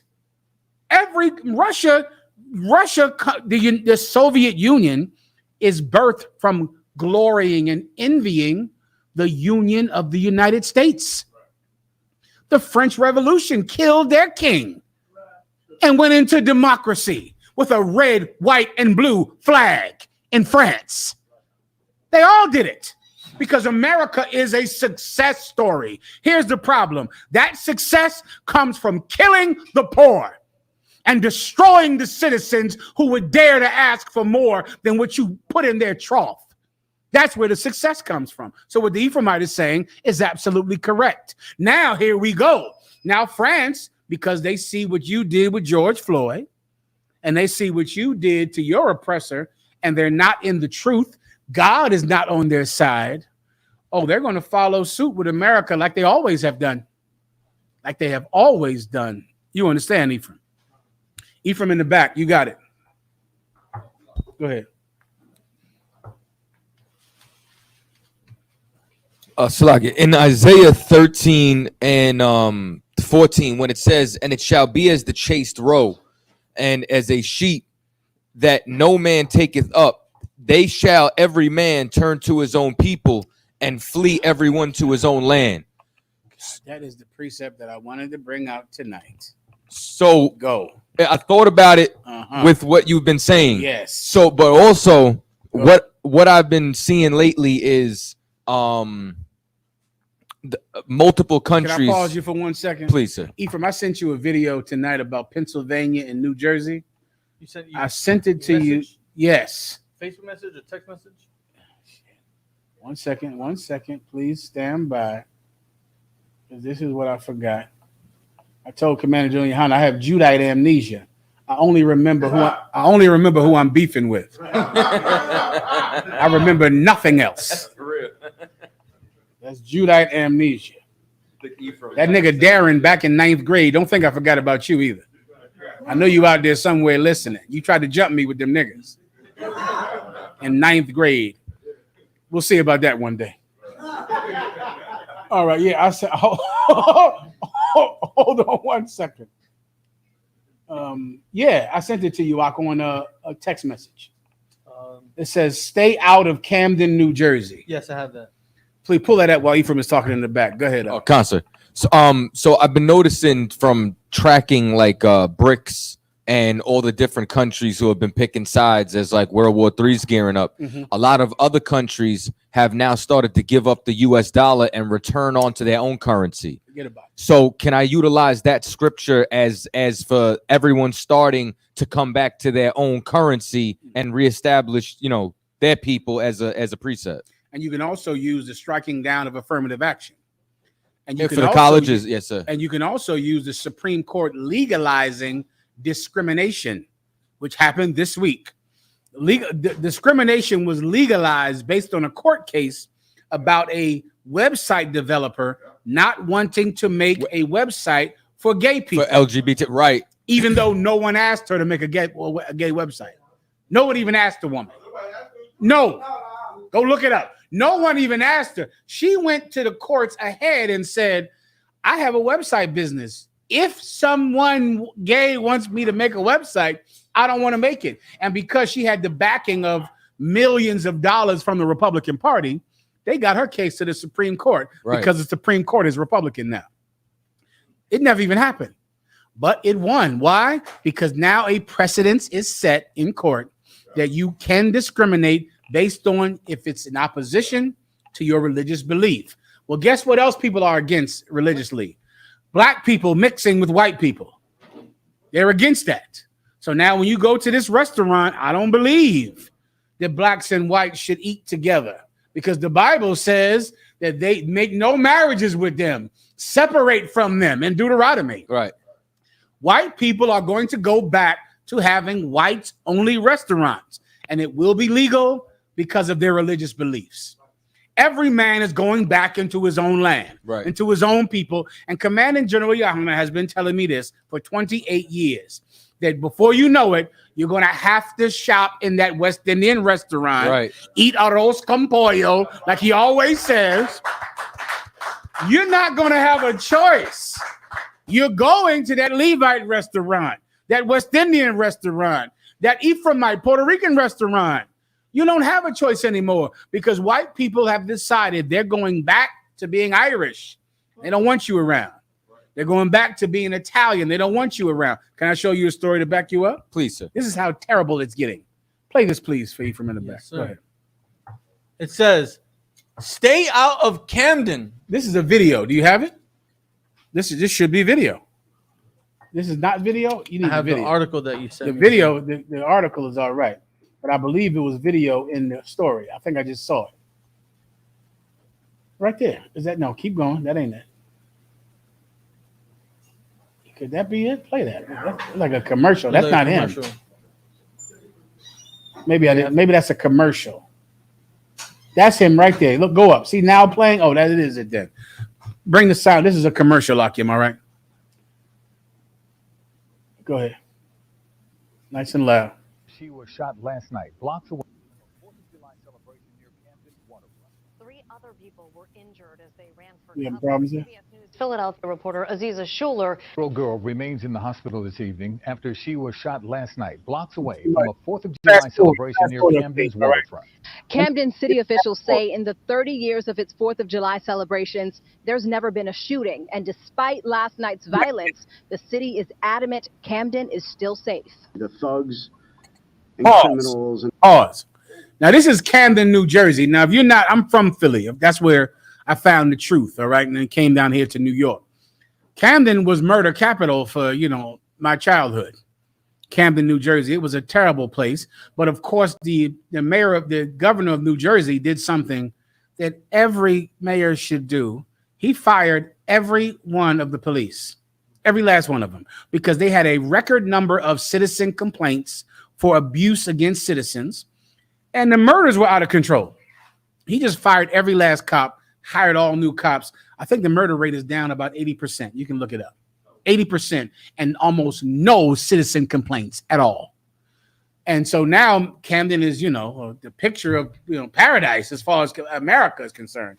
And Philly is a hellhole. It's where you go if you want your car to be jacked. You know what that term means, jacked? Meaning they snatch you out the goddamn car. That's where you go to Philadelphia for, to get robbed, to get your car stolen. Please play. Is still safe. The thugs and criminals and gun-bearing freaks over in Philadelphia who live in a society of lawlessness. We don't want you here. Stay out of Camden. Stay out of Camden County. Stay out of New Jersey. A clear message from. Did you hear what he said? He said, "Stay. You from Philadelphia? Stay out of Camden. Stay out of New Jersey. We don't want you here, brother. There's going to come a time. It's here. Well, you're not going to be able to go to Camden, New Jersey from Philly. New Jersey is going to say, you from Pennsylvania? Don't come here anymore." He just said it. He just said it just now on the news. Just now. Do not play it one more time from the top. Yes, sir. Still safe. The thugs and criminals and gun-bearing freaks over in Philadelphia who live in a society of lawlessness. We don't want you here. Stay out of Camden, stay out of Camden County, stay out of New Jersey. A clear message from Camden County's Commissioner Louis Capelli after Camden County police say a teenager from Philadelphia is who they believe fired a gun near the 4th of July fireworks celebration on the waterfront Tuesday night. That is the government official in Camden telling us we can't go to New Jersey anymore. And let me tell you, I'm down here in New York. I shouldn't have to tell you the borough that is about to get barred from every place in New York. What borough in New York is every other borough going to say, we don't want you here anymore? Who can say it all at once? At once. 1, 2, 3. Brother, nobody wants anybody from the Bronx to be in their borough at all. Now, when I was young, it was Brooklyn. Brooklyn was just famous for robbing everybody. They just robbed. If you saw somebody from Brooklyn, he was sneaking and trying to rob you in some way. Now, it seems like it's changed, and now the Bronx is shiesty and dirty and evil. But these boroughs in New York don't like each other. And before you know it, borough presidents are going to say, if you're from the Bronx, don't come to Queens. Don't come in here. If you're from Harlem, don't come to the Bronx. That is going to happen. It just happened right there. Camden and Philly, brother, are 15 minutes from each other. 15 minutes from one another. So yes, Ephraim, you're going to see this happen more and more. And wait until the whites only. Give me the cheesesteak place in Philly that said if you can't speak English, don't buy a cheesesteak from here. That's in Philly. Put that in and Google that. There's a sign up in Philadelphia right now on a famous cheesesteak place called Gino's Cheesesteaks. The cheesesteaks are terrible, horrific. If you like having gastronomical problems, eat one of those cheesesteaks. If you don't want a good, smooth stomach, eat one of those cheesesteaks and your stomach will do more flip-flops than a gymnast. Gino's Cheesesteaks said if you don't speak English, don't buy our cheesesteaks. Do you have it? No, sir. Oh, find that first. Go ahead, up. Well, right here, up front. I found the articles from 2016. They said they removed it in 2016. Is that something? Give me the picture of it, though. Go ahead and read it. Now, this sign was up in 2016. That's when he took it down. My God, you think how long they've been wanting to do that then? This is way before the Supreme Court case. Go ahead, up. The infamous "when ordering speak English" sign is gone. This is America, it read. When ordering speak English. That sign was up. I remember seeing it. This is America. When ordering speak English. This one right here. That's it right there. Oh, with the eagle and everything now. Brother.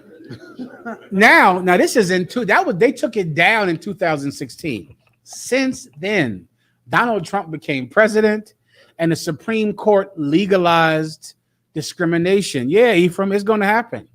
Every place is getting separate. Every man is going back into his own land, just like Commanding General Yana said. It's going to happen. They're going to fight each other. They're going to go to war with each other. The police from this city are going to fight the police from another city. You don't believe it? Go see what happened when 9/11 happened right here in Manhattan. When 9/11 happened and all of those firemen got killed, afterwards the firemen began to protest because they were getting zero money from the city. And the police were sent to quell the riots from the firemen. If you can find this video, it's excellent.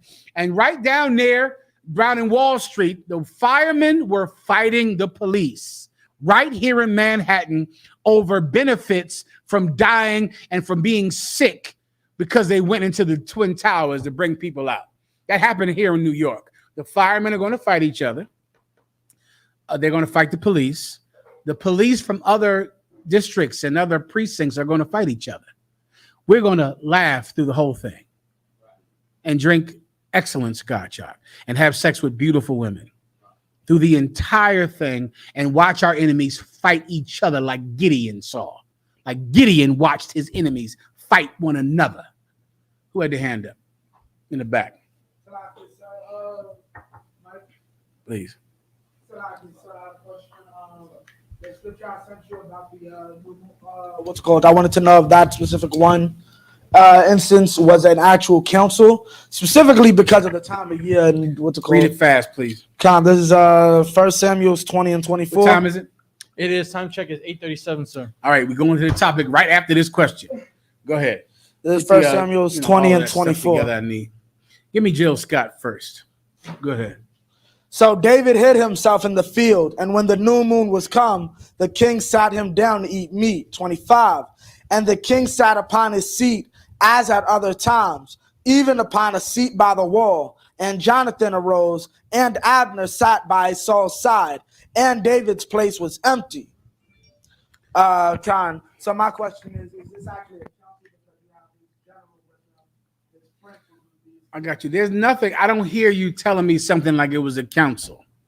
Am I missing something? Go ahead. The reason what's called it's the first of the month, and I'm trying to say that what's called that's shown in the scripture. We've always done the same. Not to say too much, but I'm missing something. Meaning the first of the month, they have their councils in the first of the month. I don't hear a council. Am I missing something? I'm not hearing. Well, just go ahead. Read that again so I can hear it. Verse 25. And the king sat upon his seat. And the king sat upon his seat as at other times, even upon a seat by the wall. And Jonathan arose, and Abner sat by Saul's side, and David's place was empty. Yeah, I'm not hearing that this is a council. I'm not hearing that this could have been any day of the week. Could have been happening. It's like saying if I go see the president, who's there? His chief of staff, his secretary, blah blah blah. It doesn't mean they're there because it's a council. I'm not hearing it from what you're telling me. Well, Salaki, if I may, this was the dinner that Saul was like, "Where's David? Why isn't he here?" Why isn't he here? Sir. Even that. This is a dinner. Why people eat dinner every day? You get my point. I'm not hearing, that he's here because this is a council. Because that would mean people only eat dinner together when there's a council. When of course families eat dinner together every night. So the second in command would always eat with you? He could eat with you any damn day he feels like it. How often do I eat with Commander General Yohana? Not only at councils. I done had chicken with him in a car. You get the point. It's not saying this is a formal day and that's why we're eating together. That would indicate that we only eat together for council when we ate together tonight. Right. We just had Benjamin's wives, wonderful Benjamin food. It smelled like curry. Was that curry? Curry chicken?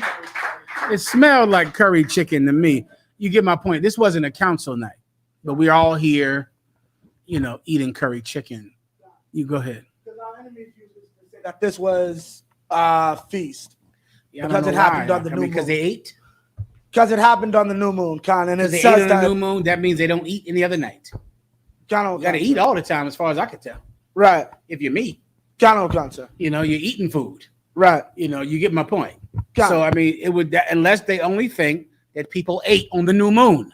Go ahead. If I may, the funny thing is, there's another, I guess, meal on the second day of the month. Because he doesn't say anything the first day, so David sees like, oh, I guess he's unclean. Okay. Second day, there's a feast too, so it's like. Are they saying that we only eat on the new moon? It's a feast, but there's a feast on the second day. There's only a feast on the new moon? Can't lie, sir. Yeah, I mean, come especially on. for a king. Okay.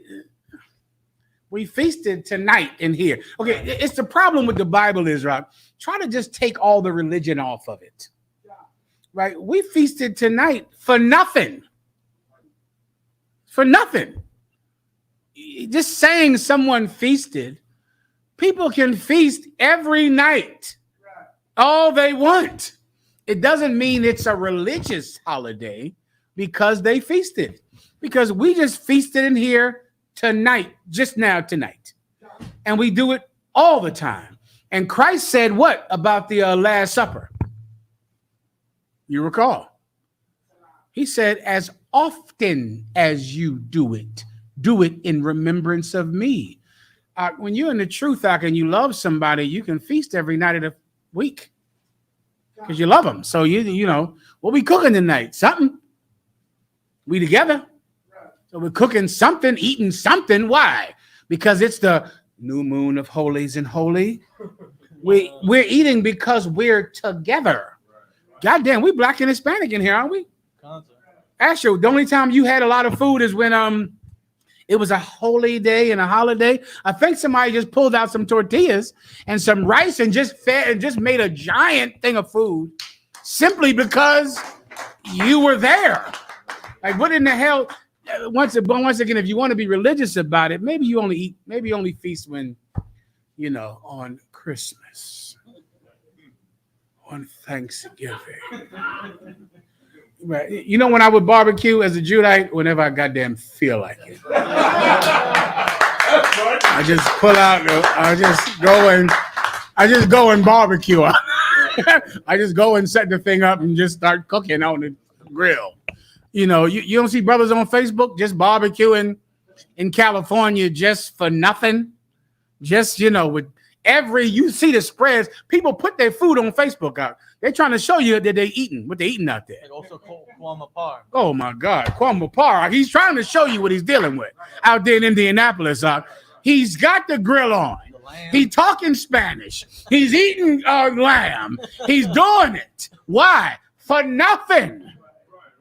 Now, I have to assume that blacks and Latinos or blacks and Hispanics were the same 6,000 years ago, and they don't need an excuse to barbecue or to drink. I'm drinking tonight. Drinking whenever I effing feel like it. I don't know what the I.U.I.C is teaching. Do not celebrate the new moon. The Most High God has been working for 6,000 years to stop people from worshiping the host of heaven. It is the biggest. If I try to think to myself, what is the biggest trap in the world? It's worshiping the sun and the moon. It is so ancient a desire. It is in your core to worship. You know what you worship? Circles. You worship the wedding ring and the crop circles and the circles of what's that thing over there in England? Stonehenge. And all of your angels have halos around their heads. And the circle of life. Do you know why people have been worshiping circles forever? Who can guess why and blow my mind? Let me know I'm not wasting my effing time. Because of the sun and the Because moon. of the sun and the moon. It's in your core to look up to circles and look up to the moon and look up to the sun. Precept. Worship thou not the host of heaven. It's in the law. Pull it, please. And I got to get off of this topic and get onto the I.U.I.C, which is all I care about.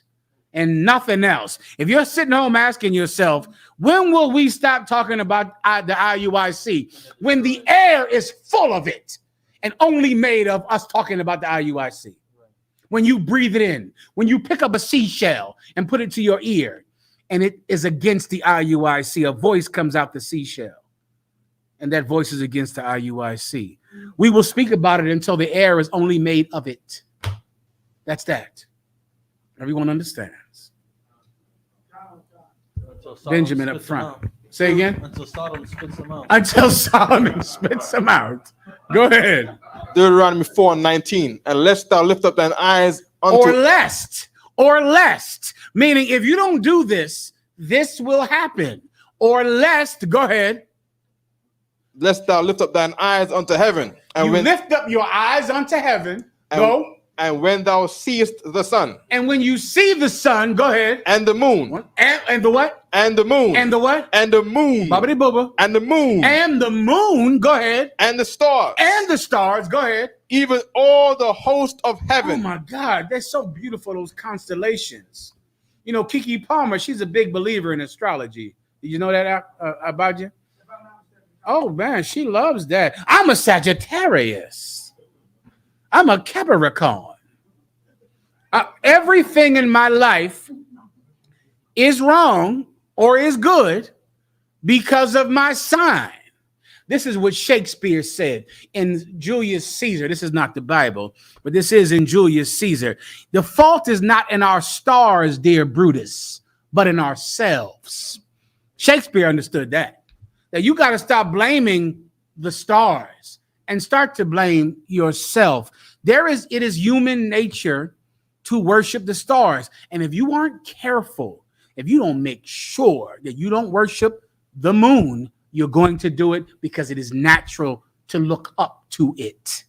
Keep going. Even all the host of heaven should us be driven to worship them. You'll be what? Driven to worship them. You'll be what? Driven to worship them. Give me the word I need. Driven.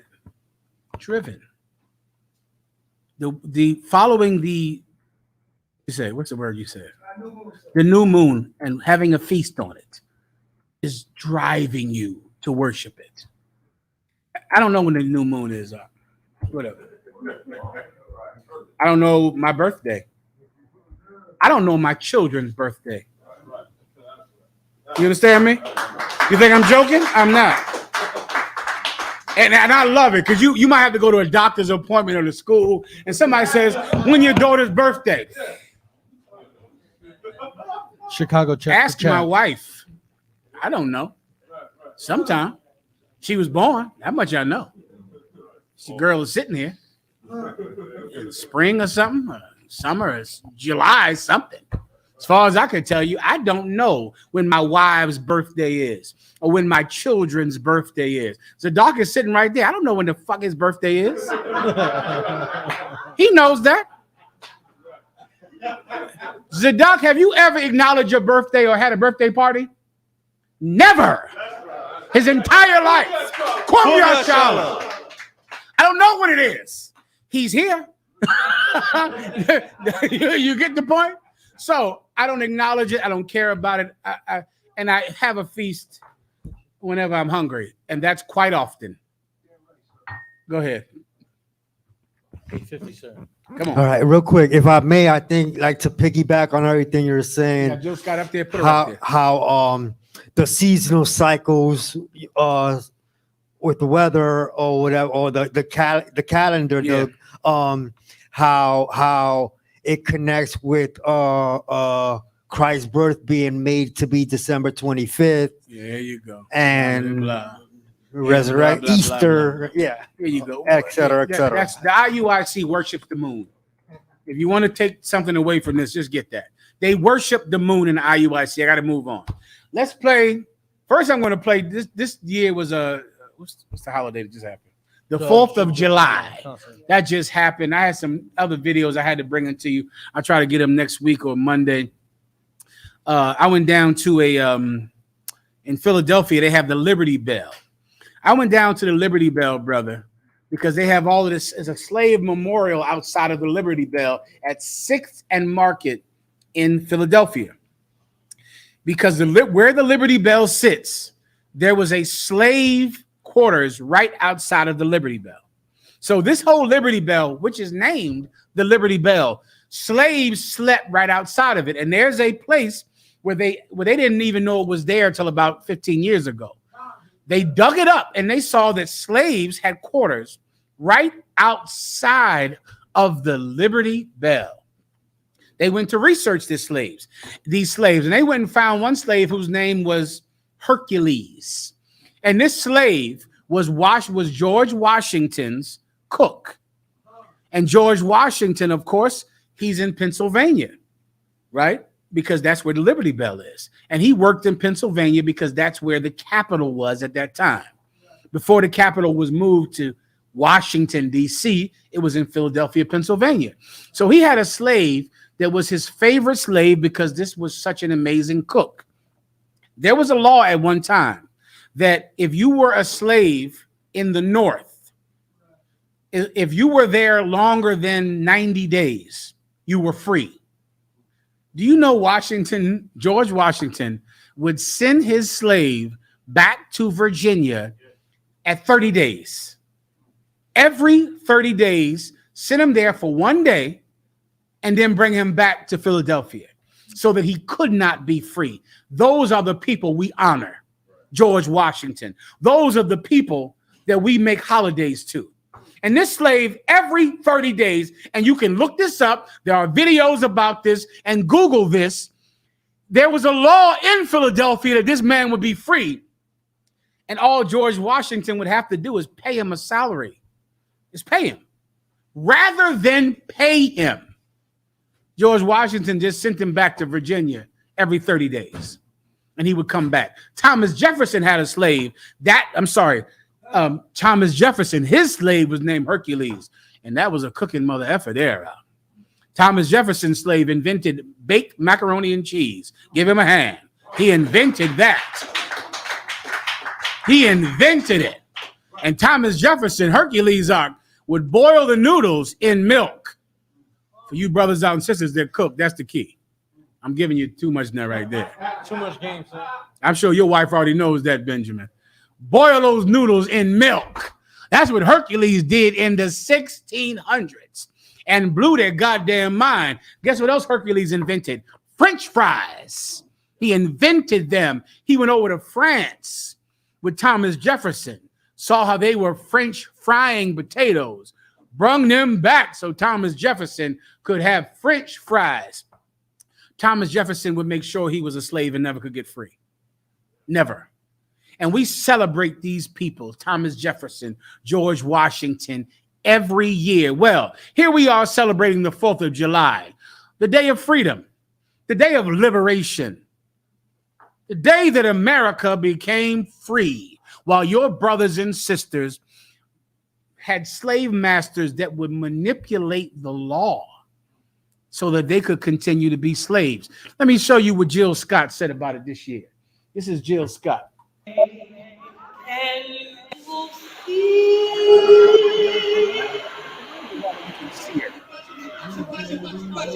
over the damn internet. This one, you can't see her. Just give me the one where you can see her. That's the one that was sent to me. Okay, not the lyrics I don't need. I just need her singing because you can't see the woman, all right? Jill Scott sung the national anthem this year because she happened to be doing a show on the 4th of July. But instead of singing the national anthem, this woman who is in the world and who is not a member of ISUPK, she decided to remember men like Hercules and her mothers and her great-grandmothers and her great-grandfathers. She decided to remember them on the 4th of July. Play it.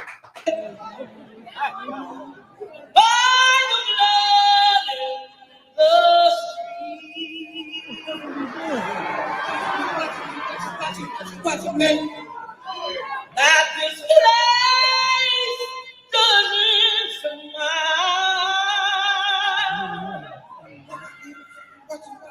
What you mean? On you, child.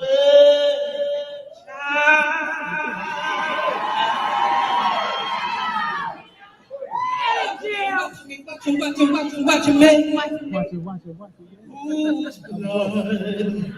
build this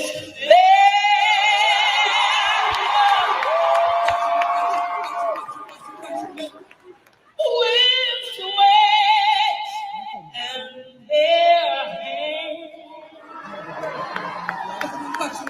Watch him, man.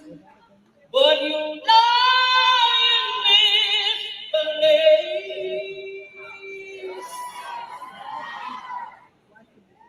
And your man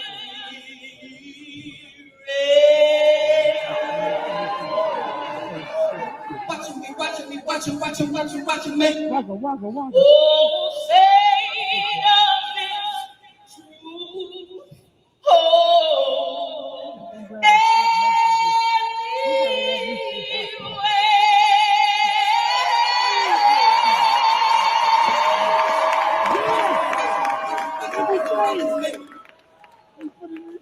this is not the land of the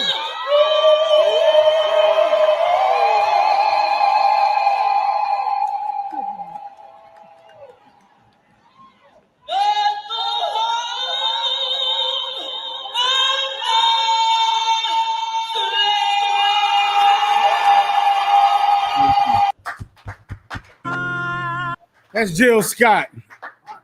She's not a man. She's a woman. She's not in the truth. She's in the world. She's just a sister who has compassion on her people.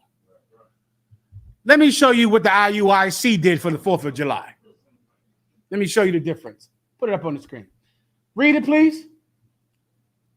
Get it back up on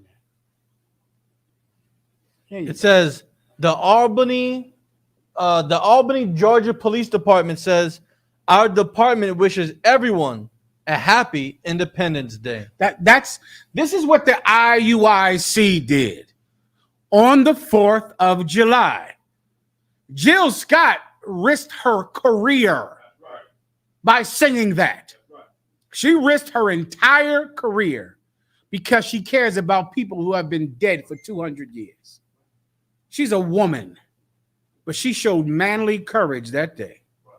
She's not in the truth, but her deeds were righteous that day. The I.U.I.C said, Happy 4th of July. Put it up on the screen, nice and big so I can see it. Maybe everyone else can see it, but I can't.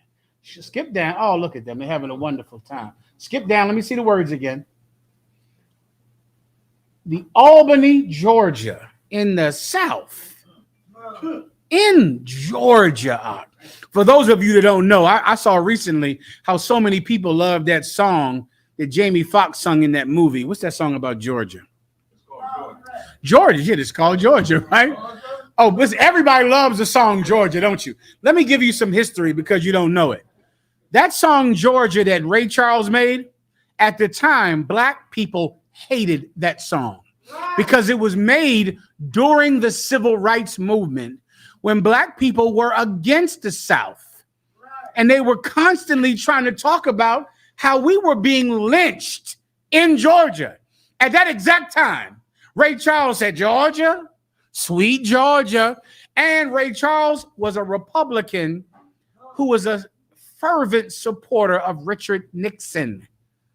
He made that song to come against the fact that black people were complaining about how they were being killed in the South. Another group, Leonard Skinner, made a song called Sweet Home Alabama the exact same time because they were trying to come against the fact that black people were saying, we're being killed in Alabama. They're killing us. And that's when Ray Charles made that song because Ray Charles was a blind sellout. Right. Blind in more than one way. Jill Scott, however, risked her career to come against the 4th of July. The I.U.I.C celebrated it with the police. With the police in Georgia. Read it again. Our department wishes everyone a happy Independence Day. Oh, my goodness. And then you got a police officer there drinking a nice Slurpee. Black police officers, because that's who runs Georgia, right? Black cops. Are you out of your effing mind? Then you got them, they riding the 4x4s, they're having a wonderful time. They're with black people in all these pictures, you see. And then here they make it big, the one with the I.U.I.C. right there in Georgia. The I.U.I.C. celebrates the 4th of July. They don't have the courage of an R&B singer. They don't have the courage or the integrity of a woman who sings R&B. They're not in the truth. They're not an Israelite group. They're not even rebellious against oppression. They're Christians. The I.U.I.C. spent their 4th of July like your mommy did, like your aunt, like your grandmommy did. This is a simple point. Can this be refuted? It cannot.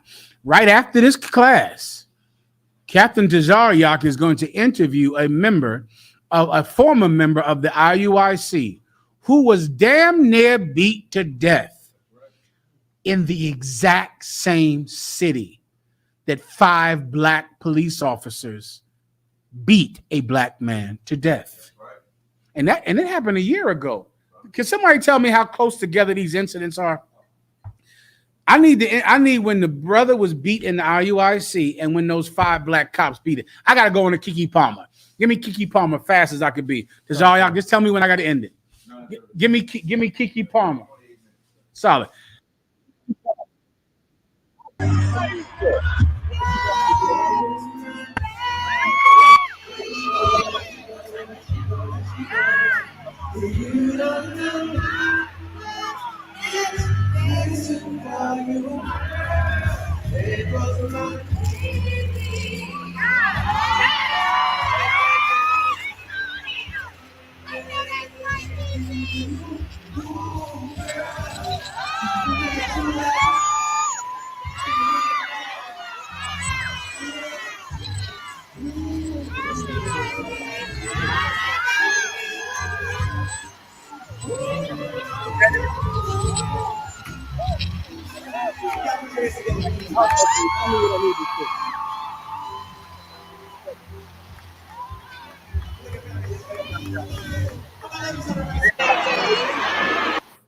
Her husband was first? Oh, okay. He's not on the screen. Okay, read that. Read what her husband is saying. I can't even tell. I can't see it either. It's hidden. What is it saying about you? It says Usher 70. It's not his tweet. It's just words over his tweet. Who knows what she has a husband I hear. And he had a child with this thing here. I think it says it's the outfit though, you a mom. Oh, damn, that's a rough deal.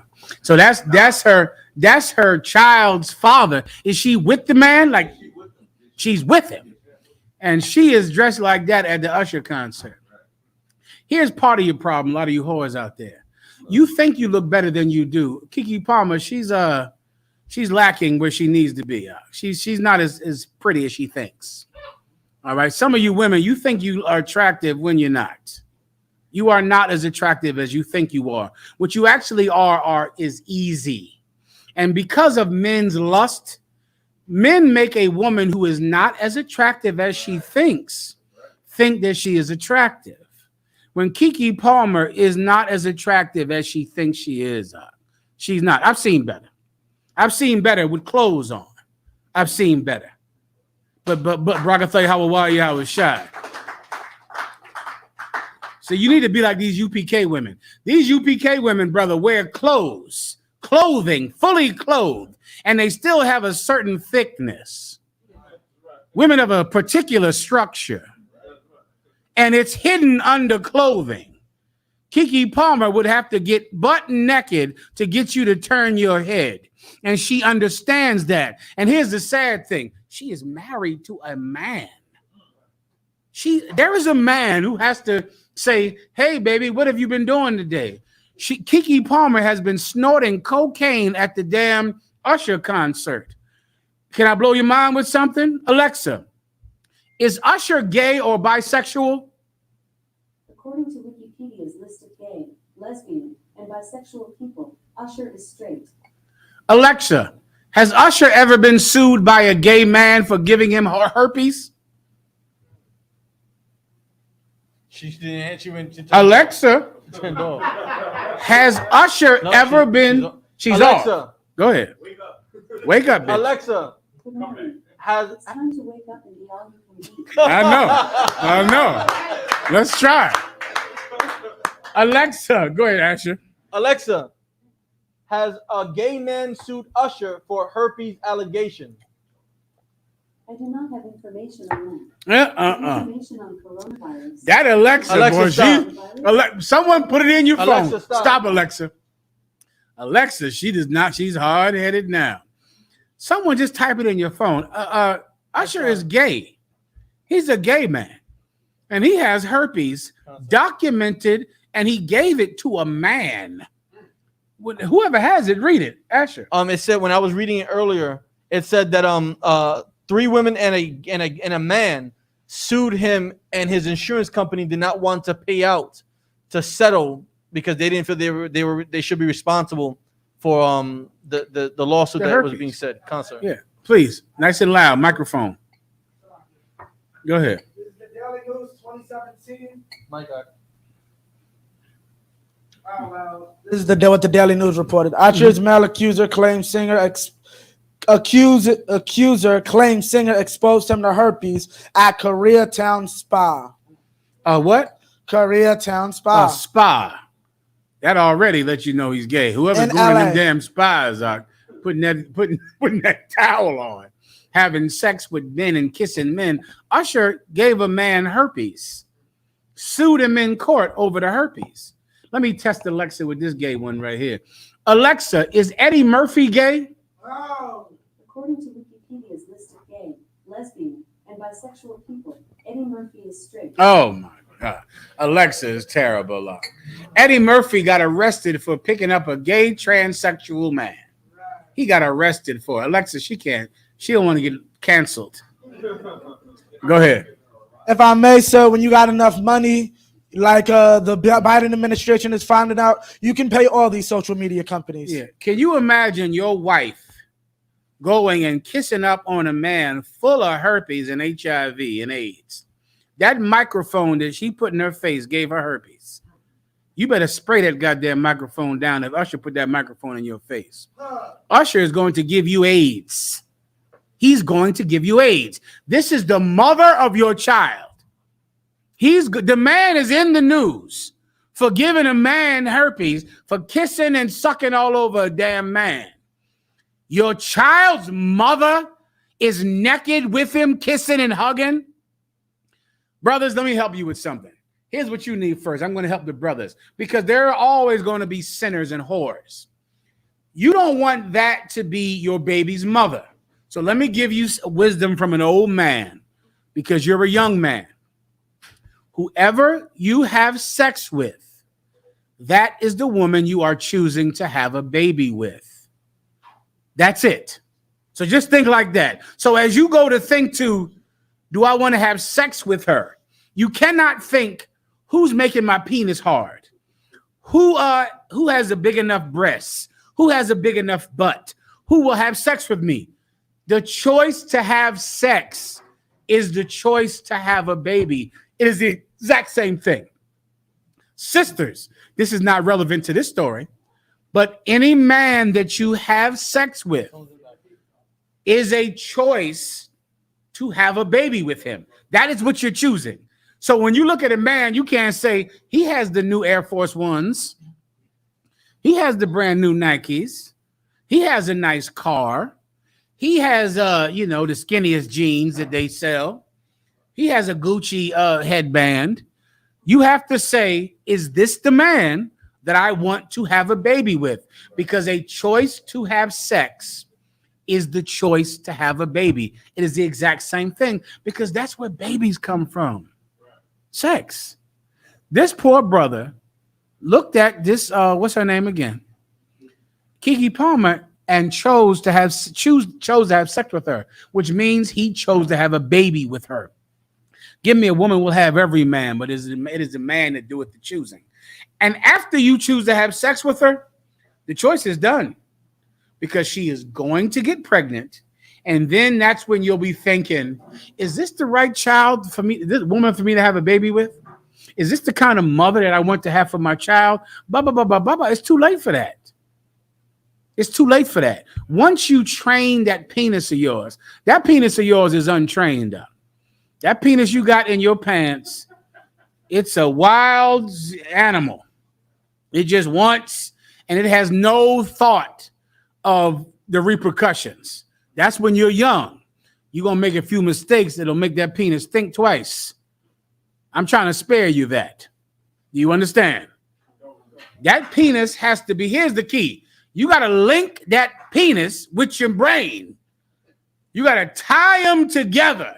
Now, after you get enough AIDS and enough babies' mothers who drag you to court and who their new boyfriend shoots you or you shoot them, your penis will be tied to your mind. It will directly, you'll look at a woman and go, oh, no, I can't fuck with that. No. It'll tie to it. But I'm trying to help you so you don't have to go through that. Tie it to it now. Look at her and go, don't look at, do I want to have sex with her? Does she have big breasts? Does she have a big butt? Is she easy? Don't look at that. Look at her and go, do I want to have a child with her? Do I want her to be my child's mother? Do I want that to be my wife? And if you cannot say yes, walk away, because the choice to have sex with her is saying, yes, I want to have a baby with her. I do want that to be my wife. You have to tie your brain to your penis. Link them together. Right now, they're separate. Your penis wants one thing, your mind wants another. Discipline can tie them to each other. Please. Ecclesiasticus 36:21. A woman will receive every man. A woman will have anybody. Brother, the highest, who gets AIDS? Alexa, what demographic has the highest number of HIV in America? From opiatalk.com, African Americans have the highest rate of HIV diagnosis compared to other races and ethnicities. I'm trying to help you. I don't know what else I can do for you. I'm trying. It's not working, but I'm trying. Okay? You thinking that you can just F whatever your penis wants, you're going to die. You're going to die from that. You have got to not say, oh, she's pretty. Oh, she has a big butt. You have to tie it, like link it. Before you know it, with enough discipline out, that penis will only get hard in front of a good girl. It can happen. That will turn you on. Oh, man, look at her, man. Oh, my God. Nobody can have her. Oh, she's so peaceful. She's so dressed. She's so dignified. Her dignity can be attractive. You can be attracted to her modesty. You could do that. Don't tell me you can't. People sexualize themselves every damn day. Didn't the child molester teach you to be a gay? The child molester taught you to be a lesbian. You weren't gay until your uncle made you gay.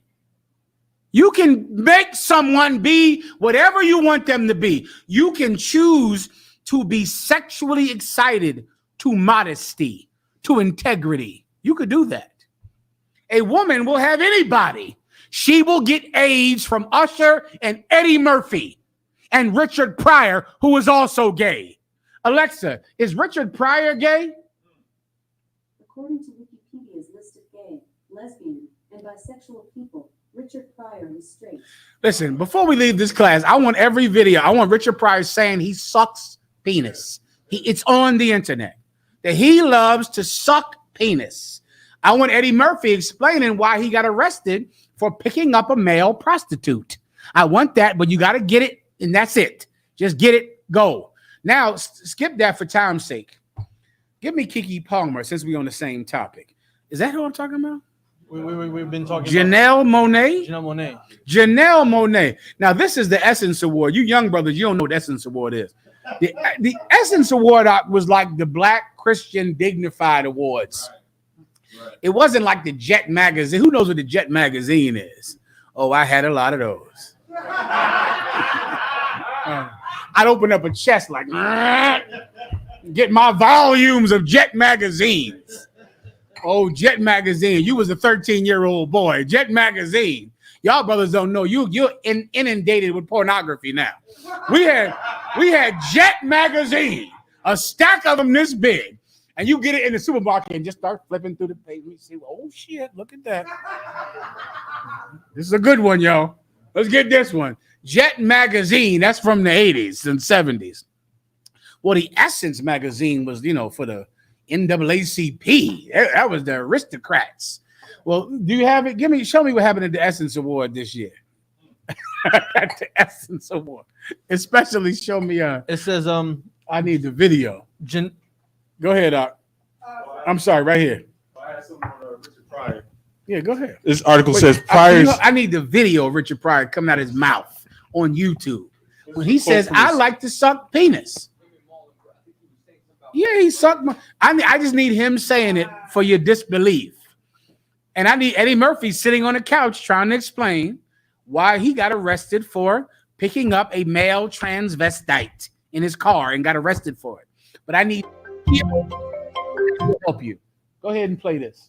No, that's not the video. There you go. That's all I need, right? Oh, you want me to read? Yeah. Now let me just see that picture right Concert. there.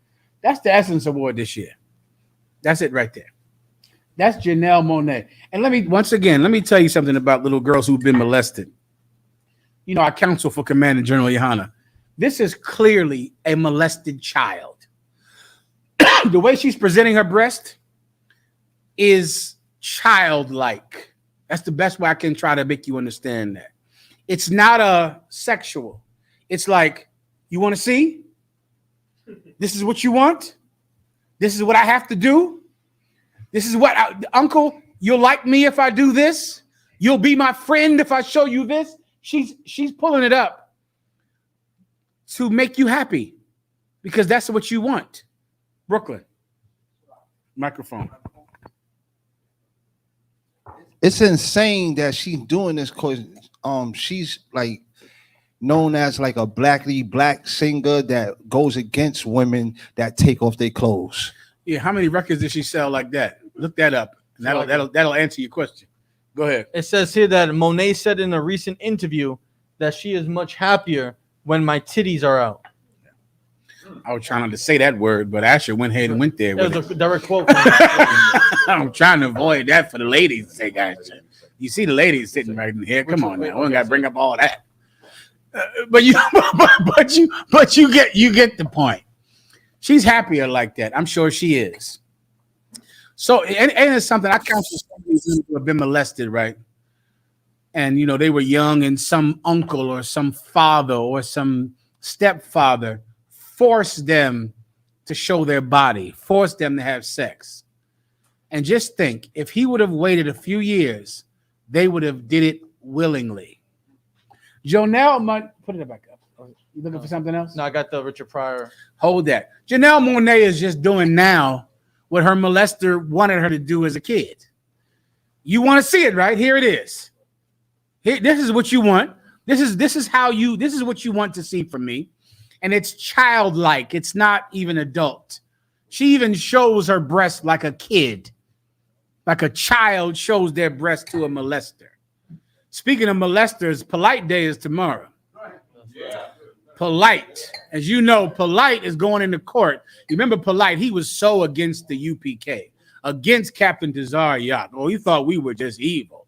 And then he was the Swami guru of Floyd Mayweather. Swami guru in the Breakfast Club. Well, tomorrow he's going into court to face the charges that he drugged a 14-year-old girl when he was supposed to drop her off home. Instead, he took her to a hotel, drugged a child, and raped her. He's going to court tomorrow for it. That's the kind of person you're going to be with after you leave your baby's father because he's in the UPK. That's the kind of person that that's the next man in your house. He's going to turn your daughter into Janelle Monáe. What are you holding for me here? Richard Pryor. What was the other story I had? We did France. Gunman in Philly. Okay, I think I went over that enough. You need his picture. You can show his picture. Show his picture, and then just give me Richard Pryor, and give me Eddie Murphy. Eddie Murphy. I remember. I saw the thing when I was young. I saw the interview of him saying, "See, I wanted to give him a ride home," And they said, well, Eddie Murphy, why'd you want him to take off his shoe? Eddie Murphy wanted the man to take off his shoe. Eddie Murphy has some type of funny foot fetish with big old size 12 feet. And he would tell the man was like, Eddie Murphy said, take off your shoe. I saw a bug crawl in your shoe. The man said, what year is a bug in your shoe? Take off your shoe. The man said, all right, took off his shoe. Big old 12, 13 foot. Eddie Murphy said, yeah, that's right. That's the type of toes I need to see. And the newscaster said, well, why'd you do that? He said, well, something crawled in the man's shoe. I was trying to help him out. Trying to help him out. Your wife is going to kiss Eddie Murphy in the mouth. Kiss Usher in the mouth. Kiss Richard Pryor in the mouth. Why? Because they're famous. And your wife is a celebrity whore. You want to have children with that. That's what you're having kids with. You choose, brother. She'll have anybody. You choose. Come on. Oh, Jesus. What is that? God damn. That's the brother that killed the people in Philly? Concert. Shit. That's integration, huh? Now you're mass murderers. You are shooters now. You're mass shooters. Now this is integration. The integration in Harvard ended, but the integration in crime still continues. Now I remember back in the day in the 40s, if a black person was killed, they went looking for the white man that did it. Go Google that. In the 30s, if a black person was dead, they went and said, the Ku Klux Klan must have come in here last night because somebody black got killed. If an Hispanic was killed, they go, it must have been somebody, who hates Hispanics because we didn't kill each other. So if one of us got killed, the police assumed it was racial. Then the 50s and the 60s and the 70s happened and we integrated.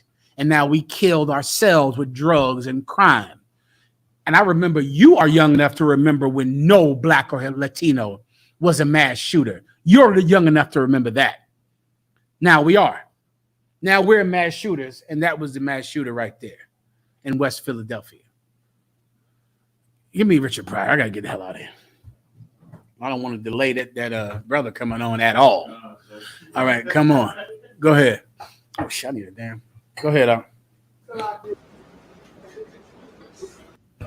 Salakia, I was wondering if you had anything to say about the coke found in the White House. 1 second. 1 second. 1 second, Salakia. There was a small bag of cocaine they found in the White House today. They're doing a giant investigation. Here's the UPK's official breakdown. There's a lot of coke in that White House. You think this is the first time there's cocaine in the White House? Bill Clinton was getting blowjobs in the Oval Office at night. He was getting blowjobs in the Oval Office from a secretary. The secretary saved the semen on her blue dress, kept the semen. Her friend Linda Tripp said, where's the dress at? Took the dress and kept the dress and brung the dress as the proof that Bill Clinton was spilling more seed on her than a farmer, and he got impeached over it. In the White House, they're doing cocaine all night, all the time. The White House is saying it must have been a visitor to the White House. It was Biden or his son or the chief of staff or the generals or any of those white boys in there doing coke. That's it. It's a normal story. And if you went and looked, here's what they do have a problem in the White House of. They got a problem with snitches that they ain't had before. Because in the past, no one would snitch. They would keep their mouths shut and do a line of coke. Now they got snitches in the White House, and that's your problem in the White House. We done here? Come on, play it. Yeah, act like you ain't never sucked a dick or something. Yeah, I mean, no sorry, Bob. We've never ever touched a penis in our lives. We're real men. I sucked a dick. You can get a habit from sucking dick. Become a dick junkie. You can only do it maybe 3 times. You do it more than that, you get a habit. You mean, I gotta have a dick. No, please. Doctor, let's have a cock in my mouth. Keke Palmer, here's your next date right here. Keke Palmer, this your baby's mother is going to go kiss Richard Pryor right in the mouth and give you AIDS. You better watch who you have sex with. You better be careful. I told some of you dumbass poor brothers out there, don't cheat on your wives. Right. Don't cheat on them, Mark. Don't go and now have sex with some slut while you have some wife or 3 wives at home or 2 wives at home that are so excellent that no other woman compared to them should turn your eye. Don't do that. You're going to get AIDS because that slut who you have sex with is having sex with Richard Pryor. She's having sex with Usher. Give me Eddie Murphy. Do you have that one? No, sir. Oh my God. I know this is on the internet. I saw this with my own eyes. Eddie Murphy doing an interview about his transsexual man. Give me the man or the chick. You don't have any video for Eddie Murphy? That's what I want. Give me him explaining it. Yes. That's what I need, and then I'm done.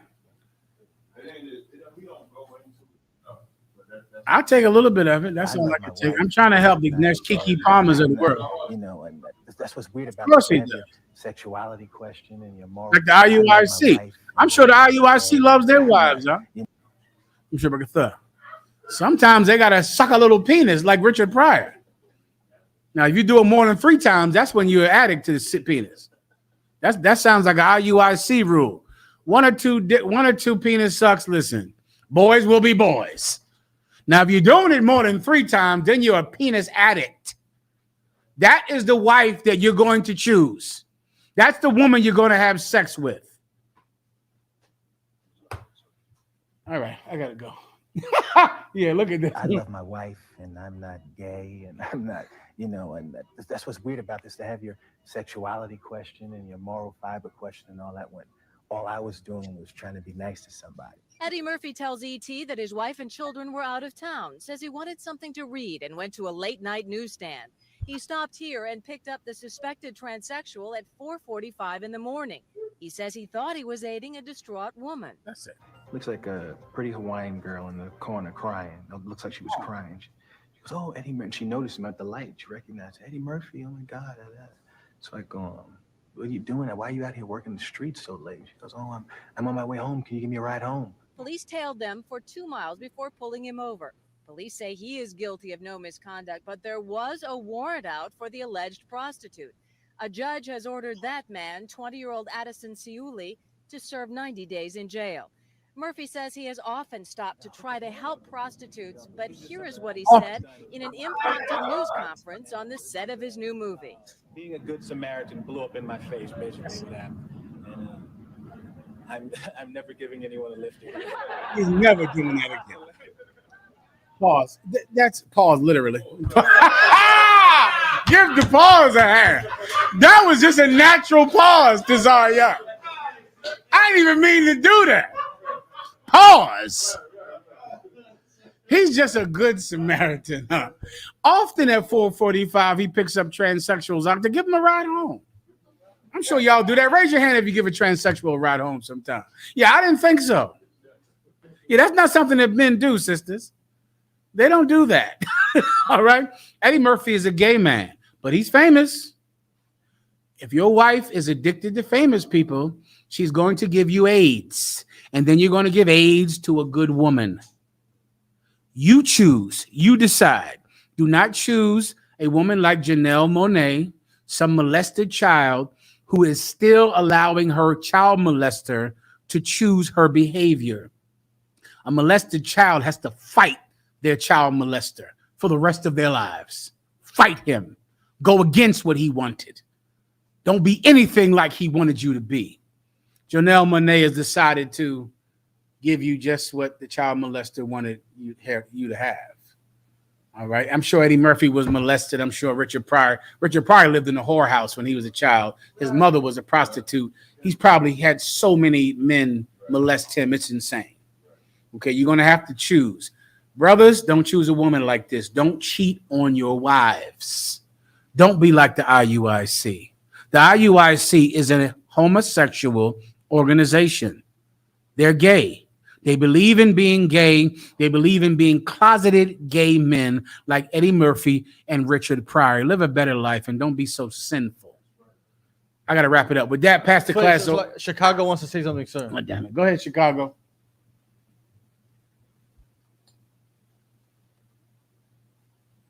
You got to unmute. No. Come, sir. Can you hear me? Con, I got it. Slug it, General. Con. Go ahead, brother. Slug it, General. Can you hear me? Oh, yeah, he can hear you. I hear you fine. Okay, come on, Slug it. We were having issues real quick. So to shout out the Fire Weekend, if I may. Come on, give it a hand. You know, as you know, this is going to be the 6th annual Midwest Fire Weekend held in Chicago. You understand? This year we're going to be at Garfield Park. It's a different park that we've been at. You know, we've been at Rainbow Beach. We're trying to go to all the sides of the city. I understand. Of course, the very first day will be on July 27th. The very first event that's going to really kick it off will be Ask Ye the Prophets. You understand? We give the general a hand for that, if we may. Ask You the Prophets. Come on, Jimmy Hunter. Go ahead. Sean, and then after that, on Thursday as well, will be your class at 6 to 8 p.m. All right. Central Time. Of course, we already know how you do. Like we said, we're in your class right now. Yeah, most times you're going to do a beautiful thing in our zone, or which is Commander Johanna's zone, but you know, Captain Quad has a helm. Damn right. Damn right. Mm-hmm. Come on, sir. After that, of course, there's late night activities after every day. Officer Ron made sure to handle that. If you want to go out to clubs or bars, whatever the case may be, Ron has a club for every night this weekend. Damn right. And as well, we can't forget Cross the Line Radio. That's what we held right after your class. All right. On Friday, we will have camp at the Magnificent Mile downtown Chicago. And then after that, we already know Commander General Yohana will be holding his own lecture. Damn right. Give him a hand. Mm-hmm. You understand? And the name of Commander Yohana's lecture is America on the Brink of War? Mm-hmm. World War III, really. Damn right. So, you know, that's going to be the most powerful event the entire weekend, in my opinion. Right. Damn right. Mm-hmm. After that, of course, another late night activity. Saturday night or Saturday during the day, we were going to have the Bantu Festival. You understand? That's a day that you probably don't want to bring your rib. But that's up to you. You can bring one. You know, that's a personal opinion. Go ahead. Oh God, sir! Like I'm saying, the Bantu Festival is a beautiful event. They've been nice to us all year. You understand? Obviously, Ryan has been doing his thing and coordinating with all the event holders and whatever the case may be. So we're going to be selling all of our good merchandise for the UPK and promoting the school well at the Bantu Fest. And then again, that night, another great night. We have a place that we rented out. Mm-hmm. And then we come to Sunday, and that's the actual day of the Midwest Fire Weekend cookout. All right. So if I could, under Commander John, the Most High, Christ, Commander John, yourself, and Captain Quad, say, Lord allows, this is going to be the best one yet. Damn right. Give him a hand. Well done, Chicago. Get it on. Say again. Mi Espanol. I need it. I'm not ready tonight. I got to practice it next week. Gracias. All right. Do all that next week. All right. With that, pass the class over to the guard. All right. You got it.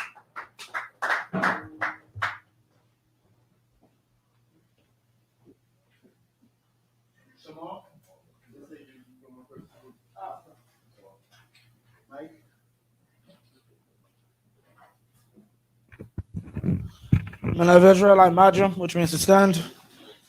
Gonna give one courtesy salute. Man of Israel, I imagine Shabbat. Imagine Barak.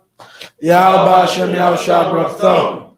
Yajim Matah, hands down, start which means to turn. Sisters, I imagine. Man of Israel, we're gonna give one courtesy salute to the sisters. Man of Israel, I imagine Shabbat. I imagine Barak. Yahweh Shema Alata Bashem Yahushua. Yajim Matah, hands down, dismissed.